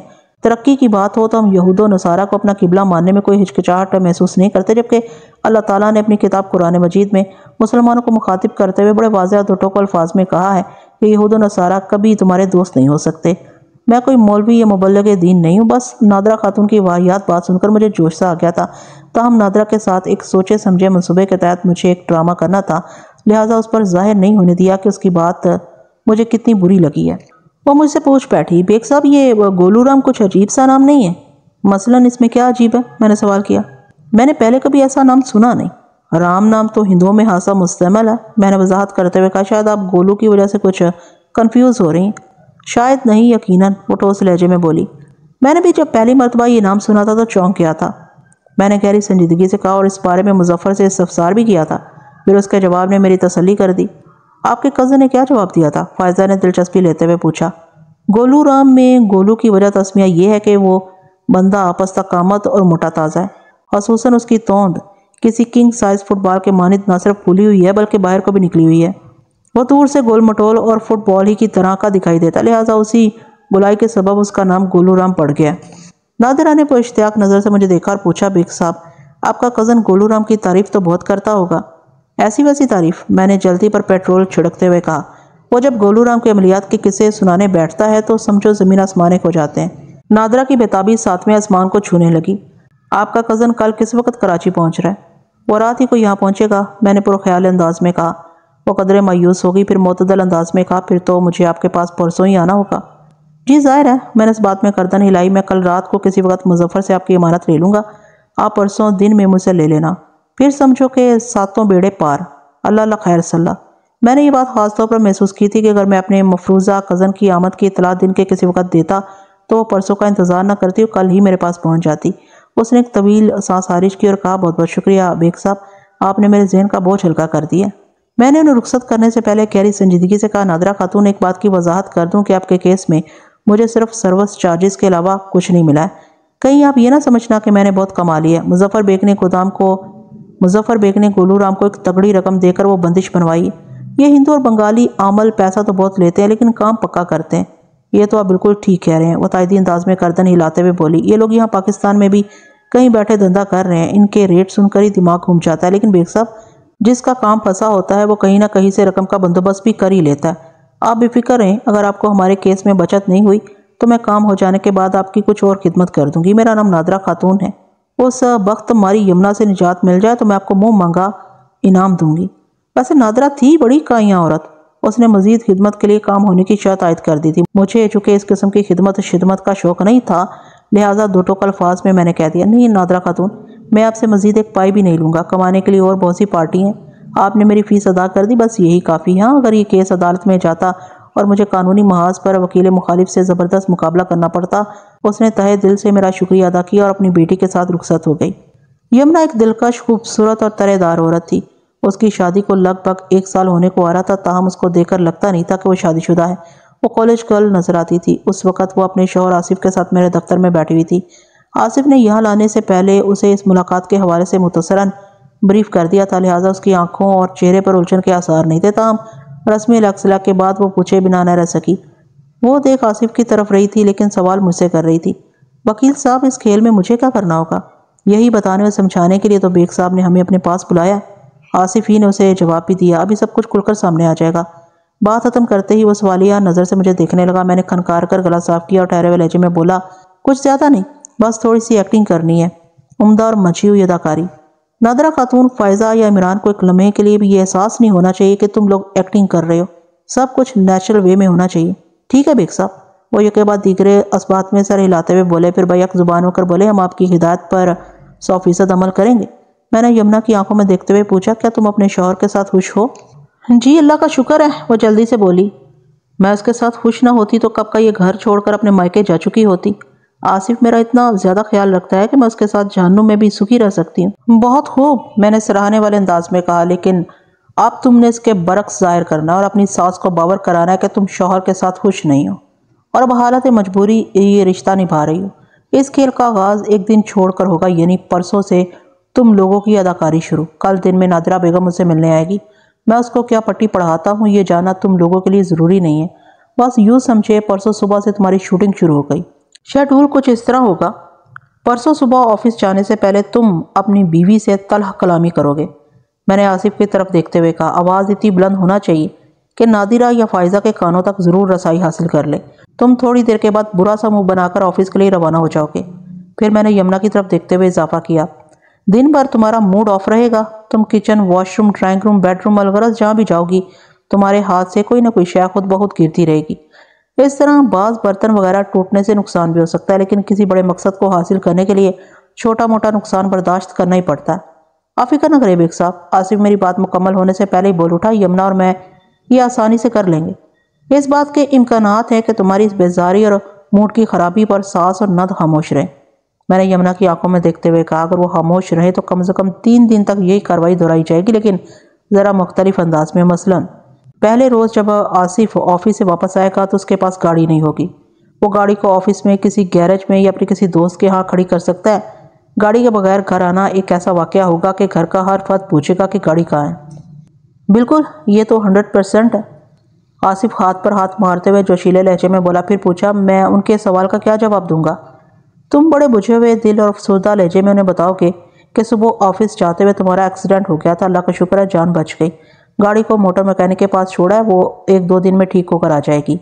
میں نے آصف کو اس کی کردار سمجھانے کے بعد یمنا کی طرف دیکھا اور کہا، اس روز رات کو بھی تم لوگوں کے بیڈ روم میں سے اس نوعیت کے سگنل ملتے رہنا چاہیے کہ تم دونوں میں شدید قسم کی انبن ہو گئی ہے۔ آصف اس قدر ٹینس ہے کہ صبح ایکسیڈنٹ کر بیٹھا، ورنہ آج تک اس کا معمولی سا بھی ایکسیڈنٹ نہیں ہوا تھا، کجا یہ کہ گاڑی 2 دن کے لیے گراج میں پہنچ گئی۔ نادرہ اور فائزہ کو یہی تاثر ملنا چاہیے کہ آصف تمہاری وجہ سے پریشان ہے، تم نے اپنے شوہر کا جینا حرام کر دیا ہے۔ اگلے روز صبح آصف ناشتہ کیے بغیر آفس چلا جائے گا اور تم سارا دن اپنے بیڈ روم میں پڑی سوتی رہو گی۔ خورد و نوش کی مختلف اشیاء کو پہلے ہی بیڈ روم میں پہنچا دینا تاکہ ممکن ہے ساس یا نند میں سے کوئی تمہاری خیریت پوچھنے آ جائے۔ اگر کوئی بیڈ روم میں جھانک کر نہیں دیکھتا تو کوئی بات نہیں، اگر کوئی پوچھتا ہے تو تم خرابی طبیعت کا بہانہ بنا سکتی ہو، کمر یا سر میں درد بتا سکتی ہو، وغیرہ وغیرہ۔ اگر کھانے کے لیے کہا جائے تو بھوک نہیں ہے کہہ کر ٹال سکتی ہو۔ میں ایک مرتبہ پھر آصف کی طرف متوجہ ہوا اور ٹھہرے ہوئے لہجے میں کہا، یہ پروسیس لگاتار 3 دن تک چلے گا اور 1 آدھ دن کا اضافہ بھی ہو سکتا ہے۔ اس کام کو اس وقت تک روکا نہیں جا سکتا جب تک نادرہ خاتون کھل کر اس معاملے میں نہ کود جائے۔ یہ مرحلہ پہلے دوسرے دن بھی آ سکتا ہے اور اس مقصد کو حاصل کرنے کے لیے 1 ہفتہ بھی لگ سکتا ہے، اور جب آصف کی امی اس معاملے میں بقول آپ کے کود جائیں تو اس موقع پر مجھے کیا کرنا ہوگا؟ یمنا نے گہری سنجیدگی سے کہا، اس مرحلے پر تمہیں اپنے دل کا غبار دھونا ہوگا، یعنی معنی خیز انداز میں کہا۔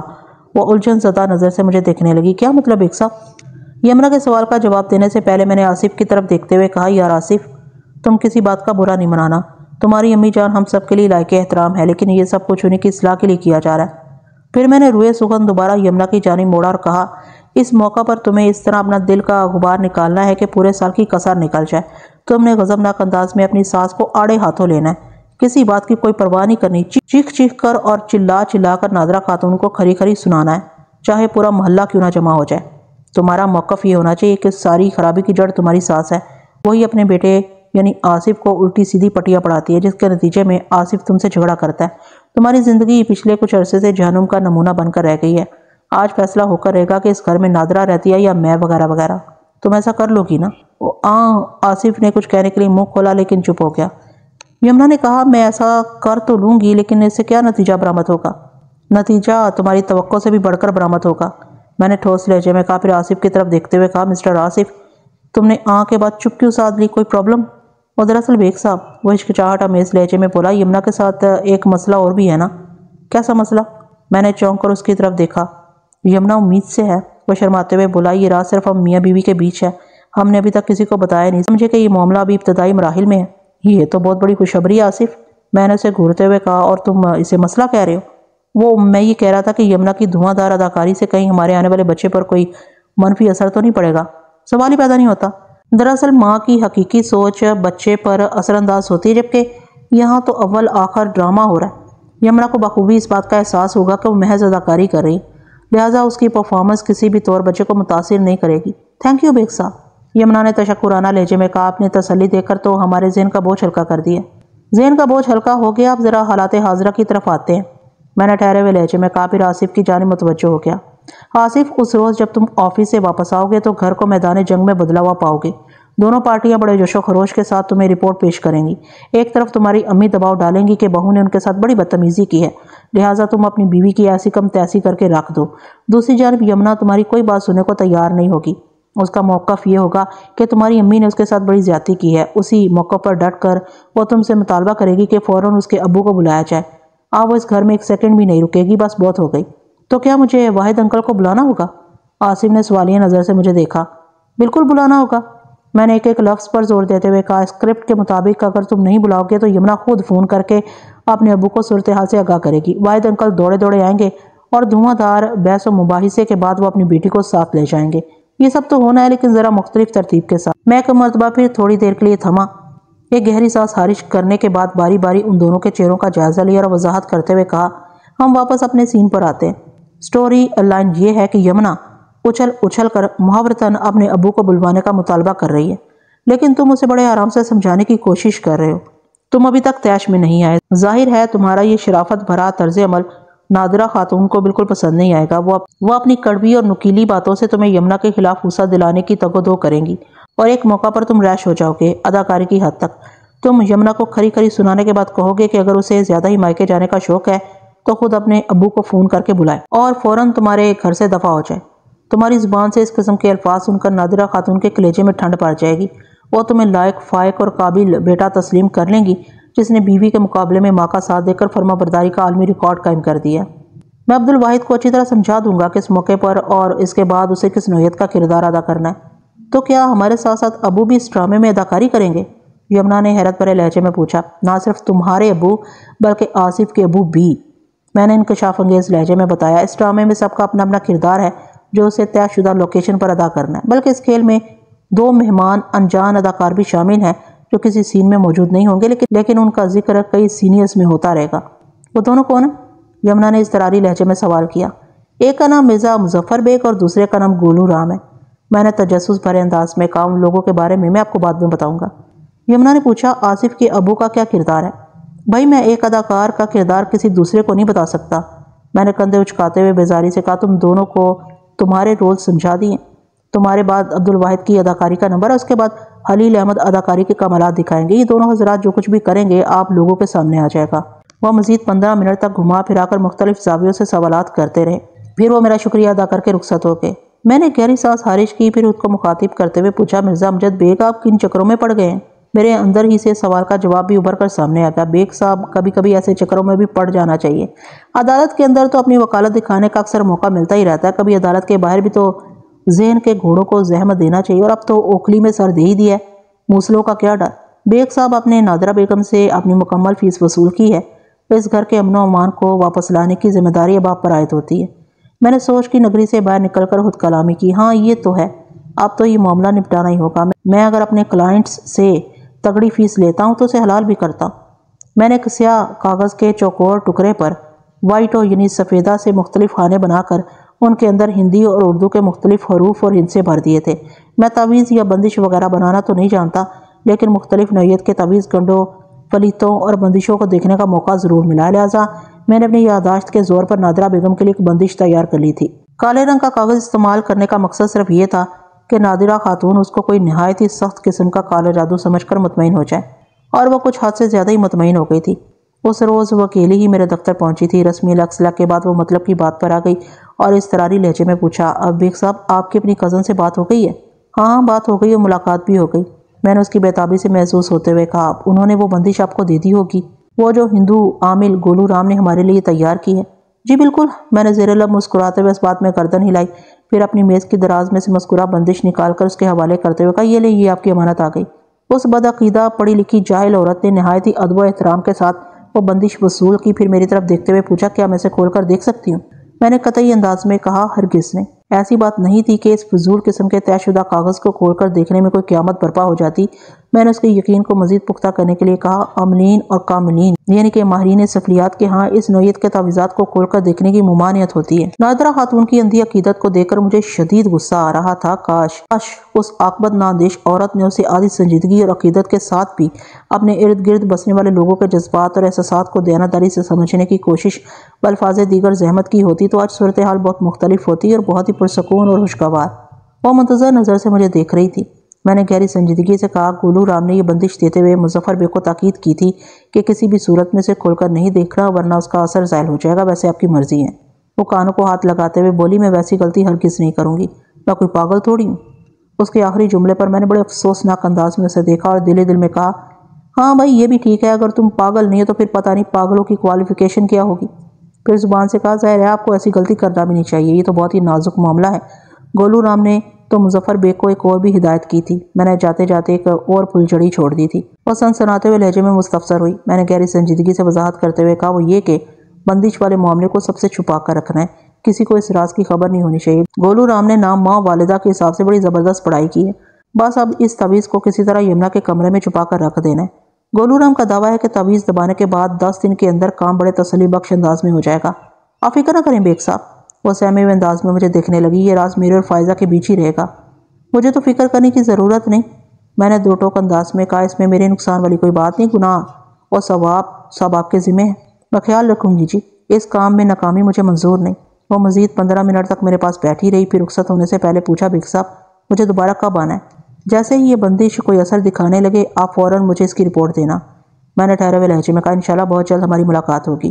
انشاءاللہ، وہ تہہ دل سے بولی۔ تھوڑی دیر کے بعد وہ مجھے خدا حافظ کہہ کر چلی گئی۔ عبدالواحد کی عمر 55 کے قریب ہوگی، وہ ایک دراز قامت اور صحت مند شخص تھا، رنگت سانولی اور چہرے پر داڑھی۔ وہ سر پر ایک مخصوص طرز کی ٹوپی لگاتا تھا۔ آصف اسے بنیادی باتوں سے آگاہ کرنے کے بعد میرے پاس لایا تھا۔ میں نے نہایت ہی مختصر مگر جامع الفاظ میں یمنا اور آصف کے رول کو واضح کرنے کے بعد کہا، واحد صاحب جب یمنا کی سسرال میں سے یمنا یا گھر کا کوئی بھی فرد آپ کو فون کر کے آنے کے لیے کہے تو آپ غصے میں آگ بگولا بن کر وہاں پہنچیں گے۔ یمنا رو رو کر آپ کو اپنی داستان غم سنائے گی، آپ کی شفقت پدری انگڑائی لے کر بیدار ہو جائے گی اور آپ یمنا کو اپنے ساتھ لے کر آ جائیں گے۔ اس مرحلے پر اگرچہ امید تو نہیں ہے، لیکن پھر بھی اگر کسی نے آپ کو روکنے کی کوشش کی تو آپ کسی کی نہیں سنیں گے، بس آپ کی ایک ہی رٹ ہوگی، اس جہنم نما گھر میں آپ کی بیٹی ایک لمحہ بھی نہیں رہ سکتی۔ پھر میں نے رک کر آصف کی طرف دیکھا اور کہا، اور کوئی روکے یا نہ روکے لیکن تم یہ کوشش ضرور کرو گے۔ واحد صاحب تمہاری کسی بات پر دھیان نہیں دیں گے اور تمہارا ہاتھ جھٹک کر اپنی بیٹی کو لے جائیں گے۔ اس موقع پر تمہارے چہرے پر غم، غصہ، افسوس اور رنجیدگی کے ملے جلے تاثرات ہوں گے، ٹھیک ہے؟ جی بیگ صاحب، بالکل ٹھیک ہے۔ میں عبدالواحد کی جانب متوجہ ہو گیا۔ واحد صاحب، یمنا کو اپنے گھر لے جانے کے بعد آپ کو ایک چھوٹی سی قربانی دینا ہوگی۔ کیسی قربانی وکیل صاحب؟ اس نے سوالیہ نظر سے مجھے دیکھا۔ میں نے کہا، یمنا کو ابھی 1-2 دن آپ کے پاس آئے ہوئے ہوں گے کہ آصف آپ کے گھر کے چکر لگانا شروع کر دے گا۔ آصف نے حیرت بھرے لہجے میں مجھ سے پوچھا۔ ہاں تم، میں نے ٹھوس لہجے میں کافی وضاحت کر دی۔ جب واحد صاحب اپنی بیٹی کو تمہارے گھر سے لے جائیں گے تو 1-8 گھنٹہ تم صدبے کی سی کیفیت میں بیٹھے رہو گے۔ پھر تم پر چنچلاہٹ سوار ہونے لگے گی۔ یہی چنچلاہٹ رفتہ رفتہ غصے میں بدل جائے گی اور تم گھر کے افراد پر چیخنا چلانا شروع کر دو گے اور بڑے کھلے الفاظ میں کہو گے کہ یمنا کے چلے جانے میں انہی لوگوں کا ہاتھ ہے۔ اسی موقع پر تم یہ انکشاف بھی کرو گے کہ یمنا کے پیٹ میں تمہارا بچہ پل رہا ہے۔ یہ انکشاف تمہارے لیے ایک نیا راستہ کھول دے گا۔ یمنا کے گھر چکر لگانے کا راستہ، وہ تمہارے بچے کی ماں ہوگی، لہٰذا اگلے دن سے جب تم اس سے ملنے واحد صاحب کے گھر کا رخ کرو گے تو کسی کو حیرت نہ ہوگی اور نہ ہی معیوب لگے گا۔ میں نے دوبارہ روئے سخن واحد کی جانب بوڑھا اور کہا، واحد صاحب، میں نے تھوڑی دیر پہلے کسی قربانی کا ذکر کیا تھا۔ جی جی، اس نے اس بات میں گردن ہلائی، لیکن آپ نے قربانی کی وضاحت نہیں کی تھی۔ اس قربانی کی وضاحت یہ ہے کہ جب آصف کو آپ کے گھر چکر لگاتے 2-3 دن ہو جائیں تو آپ اپنے گھر کے قریب ہی کوئی چھوٹا موٹا فلیٹ کرائے پر لے کر ان دونوں کے رہنے سہنے کا بندوبست کر دیں گے۔ آصف گھر میں اپنے والد صاحب کو یہ بتائے گا کہ وہ گھر چھوڑ کر جا رہا ہے، وہ اپنی بیوی کے ساتھ کہیں الگ تھلگ رہے گا وغیرہ وغیرہ۔ آپ واحد صاحب اس موقع پر اپنی بیٹی اور داماد کو ہر قسم کی مالی، اخلاقی اور معاشرتی مدد دیں گے۔ آپ بالکل فکر نہ کریں وکیل صاحب، وہ بڑے جوش اور جذبے کے ساتھ بولا۔ یہ سب کچھ ایک نیکی کے جذبے کے تحت کیا جا رہا ہے۔ مقصد صرف اور صرف نادرہ بہن کی اصلاح ہے۔ اس کام کی تکمیل کے لیے اگر اداکاری کے ساتھ ساتھ مجھے 1,00,000-2 لاکھ خرچ بھی کرنا پڑے تو کوئی پرواہ نہیں ہے۔ اگر نادرہ بہن سدھر جائیں گی تو وہ گھر میری بیٹی کے لیے جنت بن جائے گا۔ میں یمنا کی خوشی کے لیے ہر نقصان برداشت کر سکتا ہوں۔ 1,00,000-2 لاکھ تو کوئی بات ہی نہیں ہے۔ بس تو پھر ٹھیک ہے، میں نے حتمی لہجے میں کہا، سمجھے کہ یہ کام تو ہو گیا۔ آصف جیسے ہی گھر چھوڑے گا خلیل احمد کا کردار شروع ہو جائے گا۔ ابو کی انٹری سب سے آخر میں؟ آصف نے حیرت بھرے لہجے میں کہا، آخر وہ کریں گے کیا؟ بھائی ان کا رول تو سب سے زیادہ اہم ہے، میں نے گہری سنجیدگی سے کہا۔ وہ اس ڈرامے کا وائنڈ اپ کریں گے۔ نادرہ خاتون نے مجھے بتایا تھا کہ تم لوگ جس گھر میں رہ رہے ہو وہ خلیل احمد کے نام ہے۔ ہاں، گھر تو ابو ہی کے نام ہے، وہ اس بات میں گردن ہلاتے ہوئے بولا۔ لیکن اس نے سوالیہ نظر سے مجھے دیکھتے ہوئے جملہ نامکمل چھوڑا تو میں نے زیر لب مسکراتے ہوئے کہا، لیکن کے بارے میں اس وقت بتاؤں گا جب تم اپنے ابو کو ساتھ لے کر میرے پاس پہنچو گے۔ اس کے بعد آصف نے کوئی سوال نہیں کیا۔ اتنے دنوں میں وہ میرے مزاج اور سٹائل کو اچھی طرح سمجھ گیا تھا۔ میں نے مزید چند ہدایات دینے کے بعد اسے رخصت کر دیا۔ اگلے روز خلیل احمد اپنے بیٹے کے ساتھ میرے پاس آیا۔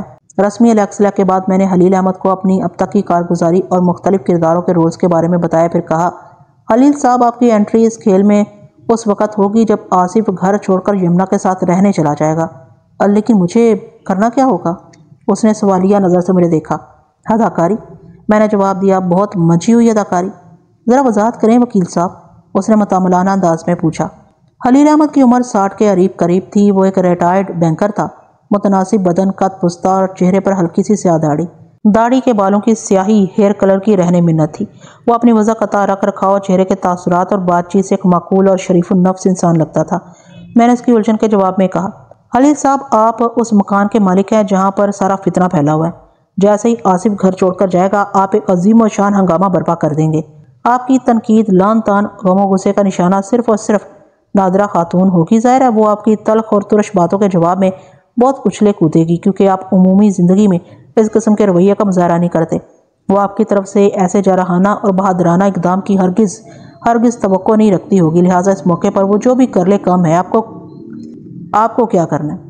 آپ کو یہ کرنا ہے کہ ایک مضبوط اور طاقتور مرد کی طرح تحکمانہ انداز میں گھر کے افراد کے سامنے اپنے اس فیصلے کا اعلان کرنا ہے، میں اس گھر کو فروخت کر رہا ہوں، آپ لوگ اپنی رہائش کا بندوبست کر لیں۔ بندوبست کر لیں؟ نادرہ بیگم پوچھے گی۔ ہم کیا بندوبست کریں؟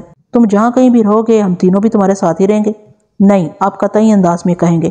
نادرہ بیگم، تمہاری مہربانیاں بہت ہو چکی ہیں، کسی شے کی کوئی حد بھی ہوتی ہے۔ میرا فیصلہ کسی بھی صورت بدلنے والا نہیں، میں اس گھر کو فروخت کر کے سیدھا عمرے کے لیے جاؤں گا اور پھر کبھی واپس نہیں آؤں گا۔ ساری زندگی اللہ کے گھر کے قرب و جوار میں کہیں گزار دوں گا۔ میری آرزو ہے کہ مجھے موت بھی وہیں آئے۔ یہ سب تو ٹھیک ہے، لیکن آپ کی بات سن کر نادرہ خاتون بوکھلا جائے گی۔ اس کا متوقع رد عمل یہ ہوگا، آپ ضرور جائیں عمرے پر، یہ تو بڑی سعادت کی بات ہے، لیکن اس فریضے سے فارغ ہونے کے بعد آپ واپس گھر آئیں گے؟ سوال ہی پیدا نہیں ہوتا۔ آپ اپنے موقف پر ڈٹے رہو گے۔ نہ تو میں واپس آؤں گا اور نہ ہی کوئی مجھے اس گھر کو فروخت کرنے سے روک سکتا ہے۔ اس گھر کی فروخت سے جو رقم ملے گی اس میں سے کچھ تو عمرے کے لیے اپنے پاس رکھ لوں گا اور باقی ضرورت مندوں میں بانٹ دوں گا، لیکن تم تینوں کو ایک پائی نہیں ملے گی۔ ہمارا کیا ہوگا؟ نادرہ بہت سہمے ہوئے لہجے میں کہہ سکتی ہے۔ آصف کے گھر چھوڑنے سے آمدنی کا ذریعہ جاتا رہا، میں تو یہی سوچ سوچ کر ہلکان ہوئی جا رہی ہوں کہ اب گھر کے خرچے کا کیا ہوگا، اور اب تو آپ ہمارے سر کے اوپر سے چھت بھی چھین رہے ہیں۔ ہمارا کیا ہوگا؟ ہم کہاں جائیں گے؟ عمران تو بھی پڑھ رہا ہے۔ یہ ساری باتیں تو آصف اور یمنا سے جھگڑنے سے پہلے سوچنا چاہیے تھی۔ آپ چٹانی لہجے میں کہیں گے اب تو کچھ نہیں ہو سکتا، آصف اور یمنا چلے گئے، میں بھی جا رہا ہوں، آپ جانو اور آپ کا فسادی ذہن۔ اس موقع پر نادرہ خاتون مختلف ہیلو بہانوں سے آپ کو روکنے اور فیصلے بدلنے کے لیے کہیں گی، لیکن اس کی کسی بھی پیشکش کے نتیجے میں آپ کو ٹس سے مس نہیں ہونا۔ ہر محاذ پر ناکامی کا منہ دیکھنے کے بعد وہ بال کو آپ کی کوٹ میں پھینک دے گی اور یہی وقت ہوگا ایک طاقتور سپر شاٹ کھیلنے کا۔ اس نے چونک کر سوالیہ نظر سے مجھے دیکھا۔ میں نے کہا نادرہ پوچھے گی، آپ ہی بتا دیں کیا چاہتے ہیں؟ وہ کون سی راہ ہے جس کے ذریعے آپ گھر نہ بیچے اور ہمیں چھوڑ کر نہ جانے کے لیے تیار ہو سکتے ہیں؟ آپ کہیں گے بس ایک ہی راہ ہے۔ کون سی؟ نادرہ پوچھے گی۔ اس مرحلے پر آپ کی اداکاری کا امتحان ہوگا۔ بڑے نپے تلے الفاظ میں آپ نادرہ سے کہیں گے، وہ راہ یہ ہے کہ آصف اور یمنا امن و امان سے اس گھر میں واپس آ جائیں اور سب لوگ انسانوں کی طرح پیار محبت سے ہنسی خوشی رہنے لگیں۔ میں اس گھر کو آصف اور یمنا کے نام کر دوں گا، یہ ان دونوں کی مشترکہ پراپرٹی بن جائے گی۔ جب تم لوگ اس کام کے لیے تیار ہو جاؤ گے اور آصف یمنا کو لے کر یہاں آ جائے گا تو پھر میں بڑے اطمینان کے ساتھ عمرے کے لیے روانہ ہو جاؤں گا اور واپس بھی آؤں گا، کیونکہ واپس آ کر ہی تو مجھے اس مکان کو آصف اور یمنا کے نام منتقل کرنا ہے۔ Well done. خلیل احمد نے ستائشی نظر سے مجھے دیکھا۔ وکیل صاحب مجھے یقین نہیں آ رہا کہ آپ وکالت کے پیشے سے وابستہ ہیں۔ کیا مطلب؟ میں نے حیرت بھرے انداز میں کہا، مطلب یہ کہ مجھے تو یہ محسوس ہو رہا ہے کہ آپ کوئی اسکرپٹ ڈیزائنر ہیں، کوئی زبردست سٹوری رائٹر۔ آپ نے جس انداز میں ہمارے گھر کے مسئلے کو حل کرنے کے لیے یہ پروگرام ڈیزائن کیا ہے، اس کی جتنی بھی تعریف کی جائے کم ہوگی۔ میں نے اپنی اور اپنے منصوبے کی تعریف پر خلیل احمد کا شکریہ ادا کیا۔ وہ باپ بیٹا مزید تھوڑی دیر میرے پاس بیٹھنے کے بعد رخصت ہو گئے۔ آئندہ 10-15 دن یکے بعد دیگرے ان تمام کرداروں کے فون میرے پاس آتے رہے۔ میں نے نادرہ خاتون سمیت سبھی کو یہ تاکید کر دی تھی کہ وہ میرے دفتر آنے کی کوشش نہ کریں۔ ان کی اداکاری سے اچھے برے جو بھی نتائج برآمد ہوں وہ مجھے فون پر بتاتے رہیں، اور وہ یہی کام کر رہے تھے۔ اس کھیل کے نتائج میری توقعات سے کہیں بڑھ کر تھے۔ یہی سبب تھا کہ ٹھیک 16ویں دن آصف نے مجھے فون کیا۔ بیگ صاحب سب نپٹ گیا، سب سمٹ گیا۔ کیا مطلب؟ میں نے پوچھا۔ آپ کے اسکرپٹ نے جادو کی طرح اثر دکھایا ہے، وہ وضاحت کرتے ہوئے بولا۔ میں یمنا کے ساتھ واپس گھر آ چکا ہوں اور امی بھی بالکل ٹھیک ہو گئی ہیں۔ ٹھیک ہو گئی ہیں؟ میں نے اسی کے الفاظ دہرائے، یعنی وہ سدھر گئی ہیں؟ جی ہاں، میرا وہی مطلب تھا، وہ جلدی سے بولا۔ بھائی بہت بہت مبارک ہو، میں نے تہہ دل سے کہا۔ پھر پوچھا مٹھائی کب آ رہی ہے؟ جب آپ کا حکم ہو، وہ جلدی سے بولا۔ اچھا تو آپ مٹھائی کے لیے بھی مجھے ہی حکم دینا ہوگا؟ میں نے چپتے ہوئے لہجے میں کہا۔ تمہیں خود کوئی احساس نہیں ہے؟ سوری بیگ صاحب، وہ معذرت آمیز لہجے میں بولا، میں رواداری میں بول گیا تھا۔ میں یمنا کے ساتھ خود آپ کی خدمت میں حاضر ہو کر مٹھائی پیش کروں گا۔ یمنا کیسی ہے؟ میں نے پوچھا۔ بہت خوش ہے، اس نے بتایا، وہ اس کامیابی کا ذمہ دار آپ کو ٹھہرا رہی ہے۔ آپ کے بنائے ہوئے پلان نے نہ صرف یہ کہ ہمارے گھر کو ٹوٹنے سے بچا لیا، بلکہ اس گھر کی رونقیں بھی واپس آ گئی ہیں۔ سب سے زیادہ اہم بات تو یہ ہے کہ امی کا رویہ یمنا کے ساتھ بالکل نارمل ہو گیا ہے۔ میں نے ان کے اندر بہت ہی نمایاں اور مثبت تبدیلی محسوس کی ہے۔ بے شک یہ پلان میرا ہی تھا، میں اس ڈرامے کا رائٹر ڈائریکٹر تھا، لیکن آپ لوگوں نے میرے اسکرپٹ کے مطابق اداکاری کر کے اس کھیل میں جان ڈال دی تھی۔ خصوصاً یمنی کی پرفارمنس لاجواب رہی۔ آپ بالکل ٹھیک کہہ رہے ہیں بیگ صاحب، وہ تائیدی انداز میں بولا۔ یمنا اس کھیل کا مرکزی کردار تھی۔ اگر اس کی پرفارمنس میں ذرا سی بھی اونچ نیچ ہو جاتی تو بنا بنایا کام بگڑ کر رہ جاتا۔ مجھے امید نہیں تھی کہ وہ اتنی اسٹرانگ ایکٹنگ کر پائے گی۔ مجھے اس کے کردار پر فخر ہے۔ دراصل یمنا کا کردار 2 حصوں پر مشتمل تھا، میں نے ٹھہرے ہوئے لہجے میں کہا، اور دونوں ہی حصوں میں اس نے بڑی جان مار کر اپنے کردار کو نبھایا۔ اگر تمہیں اس پر فخر ہے تو یہ اس کا حق بھی بنتا ہے۔ اب ایسی مثالی بیویاں بہت کم دیکھنے کو ملتی ہیں۔ تم خوش قسمت ہو کہ تمہیں ایسی ساتھ نبھانے والی شریک سفر ملی ہے۔ مجھے آپ کی بات سے مکمل اتفاق ہے، وہ اس بات میں زبان ہلاتے ہوئے بولا۔ پھر پوچھا، بیگ صاحب آپ نے یمنا کے کردار کو 2 حصوں میں بانٹ دیا ہے، ذرا اس کی وضاحت کریں، میرا ذہن الجھ رہا ہے۔ دیکھو بھائی، میں نے بڑی رسان سے اسے سمجھانے کی کوشش کی، تم دونوں کی شادی کو سال سوا سال ہوا ہے اور میری انٹری بمشکل 20-22 دن پہلے کی ہے۔ آپ لوگوں کی زندگی میں میری آمد کے بعد جو کچھ پیش آیا وہ یمنا کی پرفارمنس کا دوسرا حصہ ہے، جس میں یقیناً اس نے اپنی لاجواب اداکاری سے اس کھیل کو کامیاب بنایا۔ اس کی پرفارمنس کا پہلا حصہ 1 سال کے عرصے پر محیط ہے جب میں آپ لوگوں کے حالات میں داخل نہیں ہوا تھا۔ اس حصے میں یمنا نے کون سی اداکاری کی تھی؟ آصف نے چونکے ہوئے لہجے میں پوچھا۔ ایک مثالی بہو کی اداکاری، میں نے ایک لفظ پر زور دیتے ہوئے کہا۔ یمنا کے لیے نادرہ خاتون نے جس قسم کے حالات پیدا کر دیے تھے، اس کی جگہ اگر کوئی اور لڑکی ہوتی تو وہ لڑ جھگڑ کر کب کا تمہیں چھوڑ کر جا چکی ہوتی۔